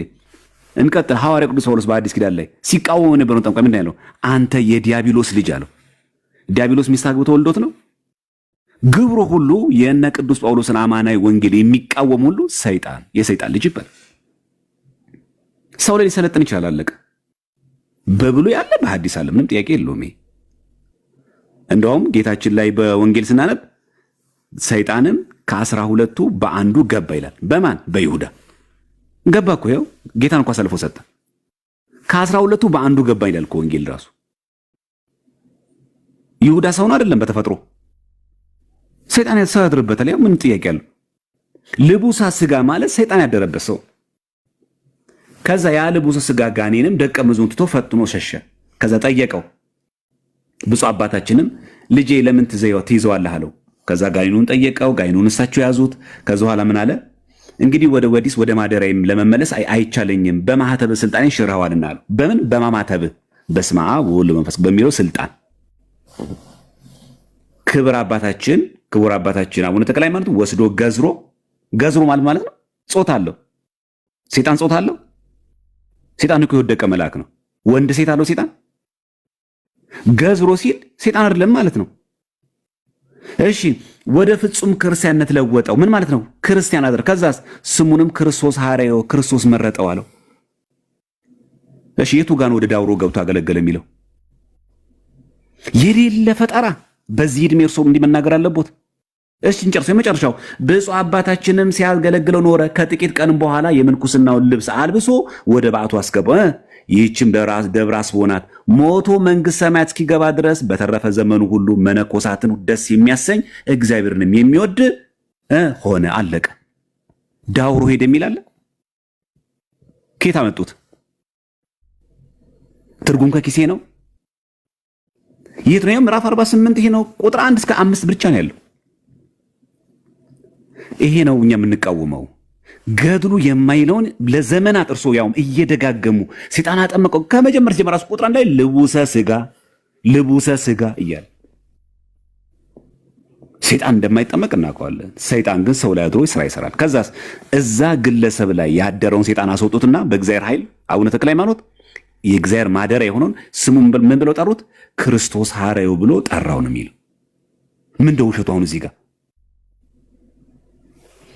ለዚህ ነው እኛ የምንቃወመው የሚለው ይሄን ነው። ሌላኛው እሳቸው ያነሱት እዚህ ሮብና ማን ነው ሐሙስና እሑድ ሰይጣን የገደለ ይጸድቃል ብለው ነገር አንስተዋል። በነገራችን እባብ የገደለ በቁሙ እባብ ነው? ኮብራ እባብ ነው አይደለም። መጀመሪያ እኛን መጠየቅ ያለብን እኮ በቁሙ ወስደው እርስዎ እባብ ይለው በቁሙ እባብ ወሰዱና በቃ እንዲህ ነው ብሎ ተረጎሙት። እንደዛ አይደለም የሚለው። እንደው አንዳንድ ጊዜ ከራሳችን እየተረጎሙ ነው ስንሄድ በጣም አደጋው ስለምንገባ ማለት ነው። እሺ እናንሳ እስቲ በመጽሐፍ ቅዱስ ላይ ማን ተብሎ እንደሚጠራና ምን ብሎ እንደሚነገር እስቲ እናንሳ። በራእየ ዮሐንስ ልጥቀስ። መጀመሪያ ምዕራፍ 20 ላይ ቁጥር 2 ላይ ያለውን ላንሳ። ራእየ ዮሐንስ ምዕራፍ 20 ቁጥር 2 ላይ እንዲህ የሚል ቃል እናገኛለን። ይቅርታ፣ ራእየ ዮሐንስ ምዕራፍ 20 ቁጥር 2 ላይ የቀደመውንም እባብ ዘንዶም እርሱም ዲያብሎስና ሰይጣን የተባለው ያዘው። ማን ነው እባብ የተባለው? ሰይጣን። ማን ነው ዘንዶ የተባለው? ዲያብሎስ ነው ለኛ እንጂ ኮብራ እባብ ናሽናል ጂኦግራፊ ላይ የምታየውን ሄደ አናትናቱን ሐሙስ ቀን ሄደ ስለቀጠቀጥከው ገነት ትገባለህ አይደለም የሚል። እባብ ምንለው ማንን ነው? እኛ ዘንዶ ምንለው ማንን ነው? ራእየ ዮሐንስ ምዕራፍ 20 ቁጥር 2 ላይ እኮ የቀደመውንም እባብ ካለ በኋላ ዘንዶውን ይቀጥላል እርሱም ዲያብሎስና ሰይጣን የተባለው ያዘው። ስለዚህ የቀደመው እባብ ዘንዶ የሚባለው ማን ነው? ዲያብሎስ ነው። ዲያብሎስን የገደለ ምን ብሎ በምን እንደሚገድለው? በጾም በጸሎት ምን ገድለው? መቼ በቦክስ አይደለም አይደል? በከባድ መሳሪያ አይደለም፣ በሚግ አይደለም አይደለም፣ በሞርተር አይደለም የምንገድለው፣ በመድፍ አይደለም የምንገድለው፣ በጾም በጸሎት ነው። ሰይጣንን በጾም በጸሎት ድል ከነሳህ፣ ያ ማለት ድል ነሰነሳህ ገባ ስጋው ደግሞ ከተቀበል ትጸድቃለህ እንጂ ኮብራ እባቡን እንስሳውን በቁሙ ገድለህ መንግስት ሰማይ ተገባለ የሚትርጉመ ሲጀምረኛ እባብ ምንለው ዘንዶ ምንለው ማለት ነው ዲያብሎስና ሰይጣንን ነው። ይሄ መጽሐፍ በግልጽ እባብ የሚለው ነገር ስላስቀምጣለን ማለት ነው። እሺ የዳዊት መዝሙር ደግሞ መዝሙር 90 ቁጥር 13 ደግሞ እንመልከት። የዳዊት መዝሙር ዳዊት ማለት ነው መዝሙር ምዕራፍ 90 ቁጥር 13 ላይ እንዲህ የሚል ቃል እናገኛለን። 9 አማን ነው 91 መሰለኝ በዚህኛው የሚሆነው ምዕራፍ 91 ቁጥር 13 ላይ እንዲህ ይለናል። በተኩላና በእባብ ላይ ትጫማለህ ይላል። አንበሳውና ዘንዶውን ትረግጣለህ። በተኩላና በእባብ ትጫማለህ ማለት ተኩላና ይሄ እባብ የተባሉልን በእግርህ ላይ ሄደህ ትረግጠዋለህ ማለት ነው። እስቲ እርሶ ይሞክሩታ። አንበሳውንና ዘንዶውን ትረግጣለህ ማለት ሄደን ይሄንን የምናየው ናሽናል ጂኦግራፊ ላይ የምናየው 4 እግር ያለው እንስሳውን አንበሳውን ነው የሚለው። ባላጋራችሁ ዲያብሎስ የሚውጠውን ፈልጉ እንደሚያገሳ አንበሳ የተባለ ያን አንበሳ ድል ተነሳዋለህ ትረግጠዋለህ ማለት ነው። ከየት የመጣ ትርጉም ነው? በቁሙ እባብ ነው ያለው ማን ነው ይላል እንደዛ መጽሐፉ ላይ። ይሄን ስንል እባብ በቁሙ ሐሙስ ቀን የገደለ ነው እያለ ነው። ይሄ በጣም መታወቅ አለበት ማለት ነው። ሁለተኛ ግደሉ የሚለው ቃል ራሱ መግደል የሚለው ቃል እንደው በቁም በቤተክርስቲያናችን እንዴት ይተረጎማል? ይሄንም አይተም ደግሞ ተገቢ ነው። ምክንያቱም ግደሉ የሚለው ቃል በብዙ ስለሚተረጎም ማለት ነው። እንዲህ የሚል ቃል አለ ቆላስይስ 3:5 ላይ እንግዲህ በምድር ያሉትን ብልቶቻችሁን ግደሉ ይላል። ያ ማለት ለዝሙት የሚያነሳሳህን አፍረተ ስጋህን ምናምን ክፉ የሚያናግር አፍን ቆረጠው ያላል በሰይፍ በጾም በጸሎት አስገዛው ነው። ፈቃደ ስጋህን ለፈቃድ ነፍስ አስገዛው ነው ግደሉ ማለት። ይሄ እኮ ግደሉ እኮ ይላል እዚህ ጋር። እነዚህ ምንድናቸው? ዝሙት በቁሙ ዘንዶን አይደለም፣ በቁሙ እባብን አይደለም። ከየት የመጣ የትርጉም? ገድሉ እንደዛ ይላል። እባብ የምለው በቁሙ እንስሳውን ነው ይላል። ዘንዶ ያልኩት በቁሙ ዘንዶን ነው ይላል አይልም። ካለ ከፍቶ ያሳዩ አይልም እንደዛ። ስለዚህ በእኛ ቤተክርስቲያን ግደሉ ምንለው ምን ገድለው ስጋዊ ፍትወታችንን ብልቶቻቸው ግደሉ እንዳለው እነዚህም ዝሙት፣ ርኩሰት፣ ፍትወት፣ ክፉ መንግስተ ሰማያት ስለማያስወርስ ስለዚህ በቁሙ እባብ የተባለው ዘንዶ የተባለው ይሄ የምናየው እባብ ሳይሆን ዲያብሎስን ነው፣ ሰይጣንን ነው የሚናገረው። እግዚአብሔር ያክብርልኝ። ይቅርታ ትሰጣቸዋለህ ዳድ። አንድ ማስታወቂያ ብቻ ልናገር ነው። በዚህ አጋጣሚ መዝሙረ ያሬድ ስላየው ደስ ብሎኛል።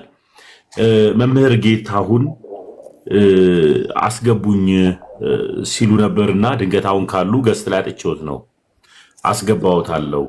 እንደዚሁ ደግሞ መሪ ጌታ እኔ ነኝ የሊቃውንት እንትን ያሉት አዲሷውያን እርሶም ካሉ ገስት አጥቼ ነው። አንዳንድ ቁጥር ጻፉልኝና ከሁለት አንዳችሁ አስገባለሁ። ይሄን ልናገር ነው። ሶፊ ይቀጥል። እሺ ሶፊ ይቅርታ። ከዚህ ቀጥሎ ምናልባት እሳቸው አንዴ ይናገሩና ብንጠቀለው ኩሌት እየሆነ ስለብኝ ስለሆነ ነገ ስራ ስላለ ይቅርታ ይደረግልኝ።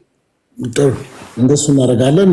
ቀጠሮን እያያዝና በሌሎች ጉዳይም እንደዚህ በጨዋነት ሰው ታች ያለው ሰው እንዲማር እንደዚህ እሳቸውንም ቢያከበረ ሌላውም ሰው እናንተን በተከበራችሁበት ሁኔታ እንደዚህ መወያየት በጣም የሚያስደስት ነው። ኮፒ ሊንክ ሼር አድርጉት፣ ታብታብ አድርጉት። ብዙ ሰው እየተጠቀመበት እንደሆነ አውቃለሁ። ስለዚህ መርጌታ ጽጌ ስጦታ መቀጠል ይችላሉ። ጊዜያችሁን ሰጣችሁ ከኛ ጋር ያላችሁ መልሱልኝ። ግን ሶፊ ጥያቄ አልተመለሰም። ፍጡር በመጽሐፍ ቅዱስ ቤዛ ይባል የሚለው አልመለሱልኝም። ለዛ ነው። እሺ ይቀጥሉ መርጌታ። የእሱንም ጥያቄ ሰምተዋል። እስካሁን የሚያወራውን የእርስዎን ሀሳብ በዚህ ነው ብሎ እንግዲህ አመክንዮ አምጥቶ ተናግሯል። ስለዚህ መቀጠል ይችላሉ። እርስዎ ጊዜ አለዎት።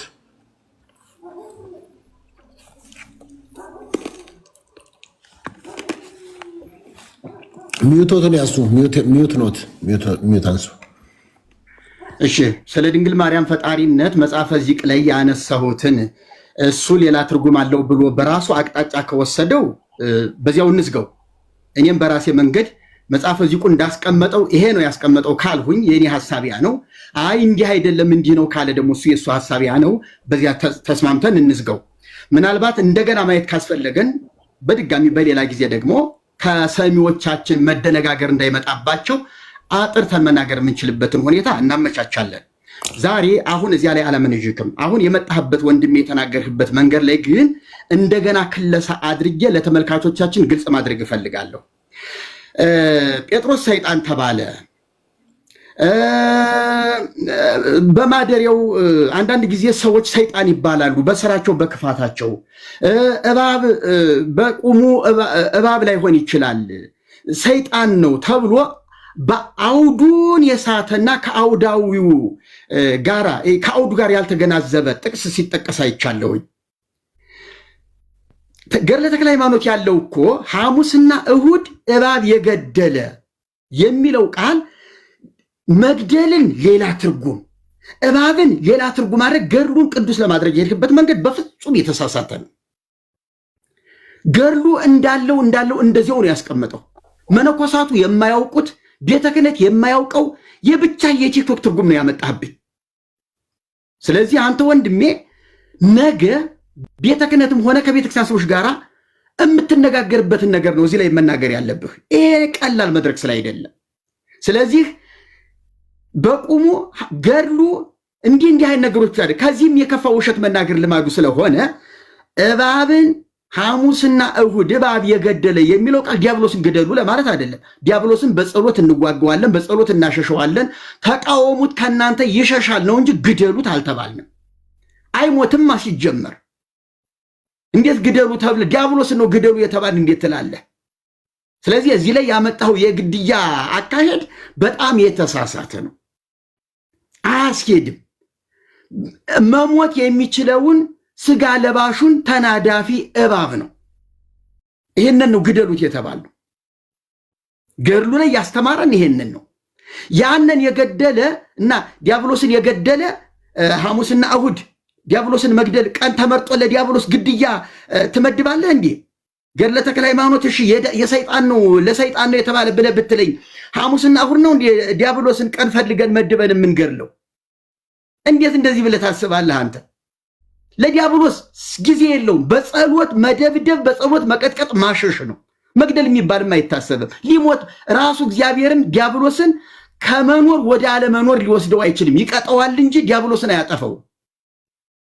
አይጠፋም። እንዳይጠፋ አድርጎ የፈጠረ እሱ ነው። ሲቀጠው ግን ይኖራል። ስለዚህ የሚጠፋና የማይጠፋን ነገር ለይተን ማወቅ ጥሩ ነው። ግደሉ የተባለው የሚሞት ነገር ስለሆነ ነው። እነ ጴጥሮስን ሁሉ ሐሙስና ይሄ ሰይጣንን ያዙት ጋኔን ልቡሰ ስጋ ጋኔን ነው ስላልከው ነገር አንድ ጊዜ ጭልጥ ያለ ጋኔን አድርገህ ሌላ ጊዜ ደግሞ ልቡሰ ስጋ አድርገህ ስትናገር እያየሁህ ነው። ጴጥሮስ ላይና ኤልዛቤል እዛ ራእይ ላይ የጠቀስከው እንዳለ ጋኔን ነው። እባብም ይበለው ዘንዶም ይበለው የቀደመው እባብ ዲያብሎስ ብሎታል። አዎ እንደሚያገሳ አንበሳ ዲያብሎስ ተብሎ የሚያገሳ አንበሳም ተብሏል። ስለዚህ ዲያብሎስን በአውዱ እንደተገለጠበት እንጠቀመዋለን። ለምኞታችን መጠምዘዝ ግን ወንጀል ነው። የእግዚአብሔር ቃል እንደዚህ በድፍረት ልንጠምመው አይገባም። እዚህ ቦታ ላይ ገድለ ተክለ ሃይማኖት ላይ ጴጥሮስን ሂድ አንተ ሰይጣን ሲለው ጴጥሮስ ሰይጣን ሆኖ ሳይሆን በጴጥሮስ ላይ የነበረውን ሰይጣን ገስጾታል። እሺ ተክለ ሃይማኖት በልጃቸው ላይ ያደረውን ጋኔን ገሰጹት ካል እዚያ ላይ ሰይጣን ተብሏል። በጴጥሮስ ላይ ያደረው ሰይጣን ሂድ አንተ ሰይጣን የተባለ ገድለ ተክለ ሃይማኖት ግን ልቡሰ ስጋ ብለህዋል፣ ግን አጣቅሰዋል፣ አዛምዳቸዋል። ለጴጥሮስ የተጠቀሰውና ለዚህኛው ለተክለ ሃይማኖት ደቀ መዝሙር የተጠቀሰውን ሰይጣን ብለህ ሁለቱን አስታርቀህዋል። ስለዚህ በአንተ ምልከታም እኮ እዚህ ላይ ጋኔን ልቡሰ ስጋ ያልከው ጴጥሮስ እንደተባለው ነው ካልከኝ እዚያ ሰይጣን ተብሏል፣ እዚህም ሰይጣን ነው ማለት ነው። አውዱን ጠብቀን እንሂድ ካል ሲጀመር ልቡሰ ስጋ የሚል ፍጥረት የለም። አምጣልኝ ማስረጃ። ይህንን በነጥብ ያዘውና በራስ ጊዜ እንድታብራራልኝ ይፈልጋለሁ። ከባህር ውስጥ የሚኖር ልቡሰ ስጋ ጋኔን የለም። ልቡሰ ስጋ የሚባል ፍጡርም የለም። እንዲህ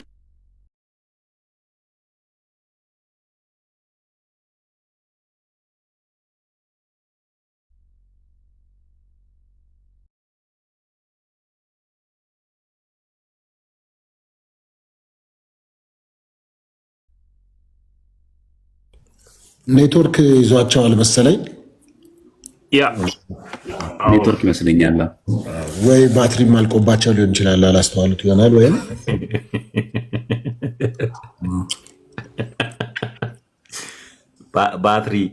ባትሪ እንዴት አወቅህ ዳድ? እንደዚህ ያደርጋል። ልቀጥልና ላጠቃልል ሶፊ ለቀጠል ይችላል። እሺ ችግር የለም። እኛ መሰረታዊ ጉዳያችን በነገራችን ላይ አሁን ይህን ሁሉ እንደዚህ እያፋጠጥኩ እያንዳንዱ የጠየኩት ለምንድነው ሁላችሁም ክርስቲያኖች ፕሮቴስታንቶችን ወገኖቻችን ብትሆን ማወቅ ያለባችሁ ሁሉ ነገር በማስረጃ ማመን አለብን። ለዛ ነው እንደ እያንዳንዱን መጽሐፍ እየገለጠ ማሳየት አለብን ያመንኩት ለዛ ነው። ያ ብቻ አይደለም ደግሞ በጣም መሰረታዊ ጉዳይ መታወቅ ያለበት ዳውሮ ሄዶ ብሎ ቀጥለው ስላወሩ የቱ ጋር እንደዚህ የሚለው የለም። ግን ሲነገር ሲሰማ ግን ያለ መስሎ የተጻፈ መስሎ እንዲታይ ማሳየት፣ ከዛ ሰውን ማደናገር፣ ያለ መረጃ ማውራት የለ። እኛም እናንተ ማውራት የለብንም። ዘመኑ የተገለጠ ነው። ሃርድ ኮፒ አለ፣ ሶፍት ኮፒ አለ፣ ይገለጣ ሁሉ ነገር። ማንም ሸውዶ የሚያልፍበት ዘመን አይደለም። ሰው መረጃ ምን አለብን የፈለኩት ያንን ነው። ይሄንያው እሳቸው ቢመጡ ጥሩ ማጠቃለያ በጣም የሆነ ነበረ።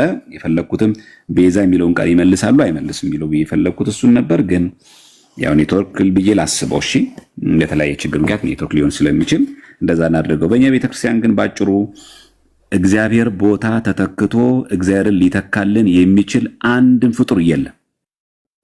በቃ ማጠቃለያችን ያ ነው። አንድም ፍጡር የለም። እመቤታችን ቅድስት ድንግል ማርያም ከቤተክርስቲያን ትምህርት በሊቃውንት አነጋገር እንግለጣት ብንል ከፈጣሪ በታች ከፍጡራን በላይ ቃል በቃል በቃ መትህተ ፈጣሪ መልዕልተ ፍጡራን ብለን ነው ምናምናት። እመቤታችን በአማላጅነቷ በቃል ኪዳኗ በዘላለማዊ ድንግልና እናምናለን እንጂ ድንግል ማርያምን ፈጣሪ ናት ብለን የገለጽንበት አንድም ቦታ ትምህርት የለንም። እኛ አንድም የለንም። ቅድም ደግሞ አንተ አንሻፈው ነው ወደዚህ ምናምን የወሰድክ ምንም ያላንሻፈውኩትም የግለሰብ ምላሽ አልሰጠሁም። የሆነ አባት የተናገሩ ያላቀረብኩም። ቤተ ክርስቲያን ተጠሪ ነው፣ መጽሐፍቶችን የማረም ስልጣን አለው ያለችው የሊቃውንት ጉባኤ ያሳተመውን መጽሐፍ ከነገጽ ከነንባብ ነው ያሰማሁት። ጆሮ ያለው መስማትን ይስማ። አለቀ። በአንድ ግለሰብ የምትወከላለች በእኛ ቤተክርስቲያን የሆነ ሰው መድረክ ላይ ተናገረውን ብድግ አድርገን እንዳስተምሩ አንወስደው። የሊቃውንት ጉባኤ ግን አሳምኖ አይቶ አርሞ ያቀረበውን በቅዱስ ሲኖዶስ የጸደቀው ነገር ግን የቤተክርስቲያን ሰርቲፋይ የምትጠየቅበት ለምን እንደዚህ ያልሽ ልትባል ትችላለች። የገለጽኩት የመርቆሬዎስንም የዛንም የገለጽኩት በዛ ነው። ይሄ አንድ መሰረታዊ ጉዳይ ነው። ሁለተኛ ያነሳነው ምን ብለን ያነሳነው እመቤታችን ቅድስት ድንግል ማርያምን ጋር ይሄንን ሳንቋጫው በእኔ በዚያ አልረዳም ብለው ሄዱና ቀጥታ ወይ የገቡት ወዴት ነው? ያው ዘለው የገቡበት ገድለ አቡነ ተክለ ሃይማኖት ነው። ገድለ አቡነ ተክለ ሃይማኖት ላይ በቁሙ ሰይጣን አጠመቁ የሚል ነገር የለም። ከመነሻው ከምዕራፉ ጀምር ራሱ ስንናገር የሚናገሩ ራሱ ልቡሰ ስጋ ነው የሚለው። በቃ ልቡሰ ስጋ ማለት ሰይጣን የለበሰ ማን ነው? ስጋ የለበሰ ሰይጣን። ያ ማለት ሰይጣን የሰለጠነበት። እንዴ በሰሜናዊ ሀገራችን ክፍል ዛር ምናምን የሚባሉ አሉ አይደል? ዛር መንፈስ ያደረበት ምናምን ነገር እኮ የሚዋለዱ እኮ አሉ። ልቡሰ ስጋ ሆነው ማለት ነው። ያ ማለት እኮ ሰይጣን ያደረባቸው ናቸው። ሌላ ነገር እኮ የተለየ ነገር የለም። ስንት እኮ በየቦታው የምናያቸው አሉ ሰይጣን ያደረባቸው ብዙ ክፉ ሰራሚያስ ግን ሰው ናቸው በቆሙ ግን ሰይጣን የተዋሃዳቸው። ልክ በአንጻሩ ቅዱሳን እግዚአብሔር ሲያድርባቸው መንፈስ እግዚአብሔር ሲያድርባቸው በእግዚአብሔር መንፈስ እንደሚሞሉ ሁሉ ራሱን ሰይጣን ሲያስገዛ ደግሞ ሰይጣን ልቡሰ ስጋ ይባላል። አለቀ። ሰው ነው፣ ይጋባል፣ ይዋልዳል፣ ጾታ አለው። ያንን ነው እሳቸው ገዝረው አጥምቀው አቁርበው አመንኩሰው ምን ሲያደርግ ኖረ? ሞቶ መንግስተ ሰማያት እስኪገባ ድረስ በተረፈው ዘመኑ መነኮሳትን ደስ የሚያሰኝ እግዚአብሔርን የሚወድ ሆነ ነው። ለምሳሌ ለምንድነው ታዲያ የምንገድለው እሁድና ሐሙስ ብቻ ነው ወይ? አይደለም። እንድር ብቻ ነውም አይልም። ሐሙስና እሁድ ብቻ የገደለም አይልም። ሲጀመር ቀዝናውም እንደዛ ብሎ እንደሚገልጸው ብቻ የሚል ቃል እኛ የለንም እኮ ሲጀመርም እኮ። ለምሳሌ በጾም ወቅት ክፉ ነገር መናገር አይቻልም ማለት ጾም ሲፈታ ክፉ ተናገር ማለት ነው። የበለጠ ጥብቅ ነው። በቃ የበለጠ በጾም ስንጾም ከቅቤ ከስጋ ከምናምን ብቻ ሳይሆን ከተንኮልም ከክፋትም እንጾማለን። ከተንኮል ከክፋት ግን እንጾም በጾም ወቅት ብቻ ነው። አረ ጾም በተፈታ ጊዜ። ስለዚህ ክርስቲያን ሁሌ ጾሚ ነው ማለት ነው። ከክፋት ከኃጢአት ሁሌ ይጾማል ማለት ነው። የበለጠ ግን በጾም ጊዜ ስትሪክት ነው እንጂ የሆነ አንድን ቃል ወስዶ በቃ ለዚህ ብቻ ነው ወይኛ ምናምን አይልም። ሁለተኛ እኛ ግደሉ የተባልነው ምናምን እንስሳ ነው ላሉት ደግሞ ብልቶቻችሁን ግደሉ የሚለውን መሪጌታ ምን ብለው ነው የሚገልጹት? እሳቸው ራሳቸው መሪጌታ ብለው ስለሚገልጹ ማለት ነው። ጽጌ ጾታው ራሱን ብሎ ይገልጻል። አሁን ብልቶቻችሁን ግደሉ የሚለውን ቃል የጳውሎስ እንዴት ነው የሚገሉት? እሳቸው እርሷው በሰይፍ ነው የሚገሉት። ምክንያቱም ሐዋርያ ቅዱስ ጳውሎስ ቆላሲስ 3 ላይ ብልቶቻችሁን ግደሉ ስለሚል ማለት ነው። ስለዚህ የቤዛነት ደግሞ መጣበታለሁ። እሳቸው ምናልባት ከስር ሆኖ የሚገቡ ከሆነ እንጠብቃቸዋለሁ፣ ካልሆነ እኔ ባርፍ ጥሩ ነው። በቃ አይ ቀጠሮ ይዘን ዘማርያም በቀጠሮ እናገኛቸዋለን። በእርግጠኝነት ባትሪያቸው ዘግቶ ነው የሚሆነው። እንደዚህ ባትሪ ሲዘጋ እንደዚህ ነው የሚያደርገው። ስላካፈልከን ቃል ስለነበረው ስለ ትህትና መልካም ጊዜ ስለነበረን በጣም እናመሰግናለን። ዘማርያም ሰላም ይደሩ። በሌላ ጊዜ እንደዚሁ መጥተው ደግሞ ሀሳቡን ይገልጻሉ እና ማረፍ ከፈለጉ መቆየቱን ከፈለጉ መቆየት። ሰላም ይደሩ። እሺ አሜን።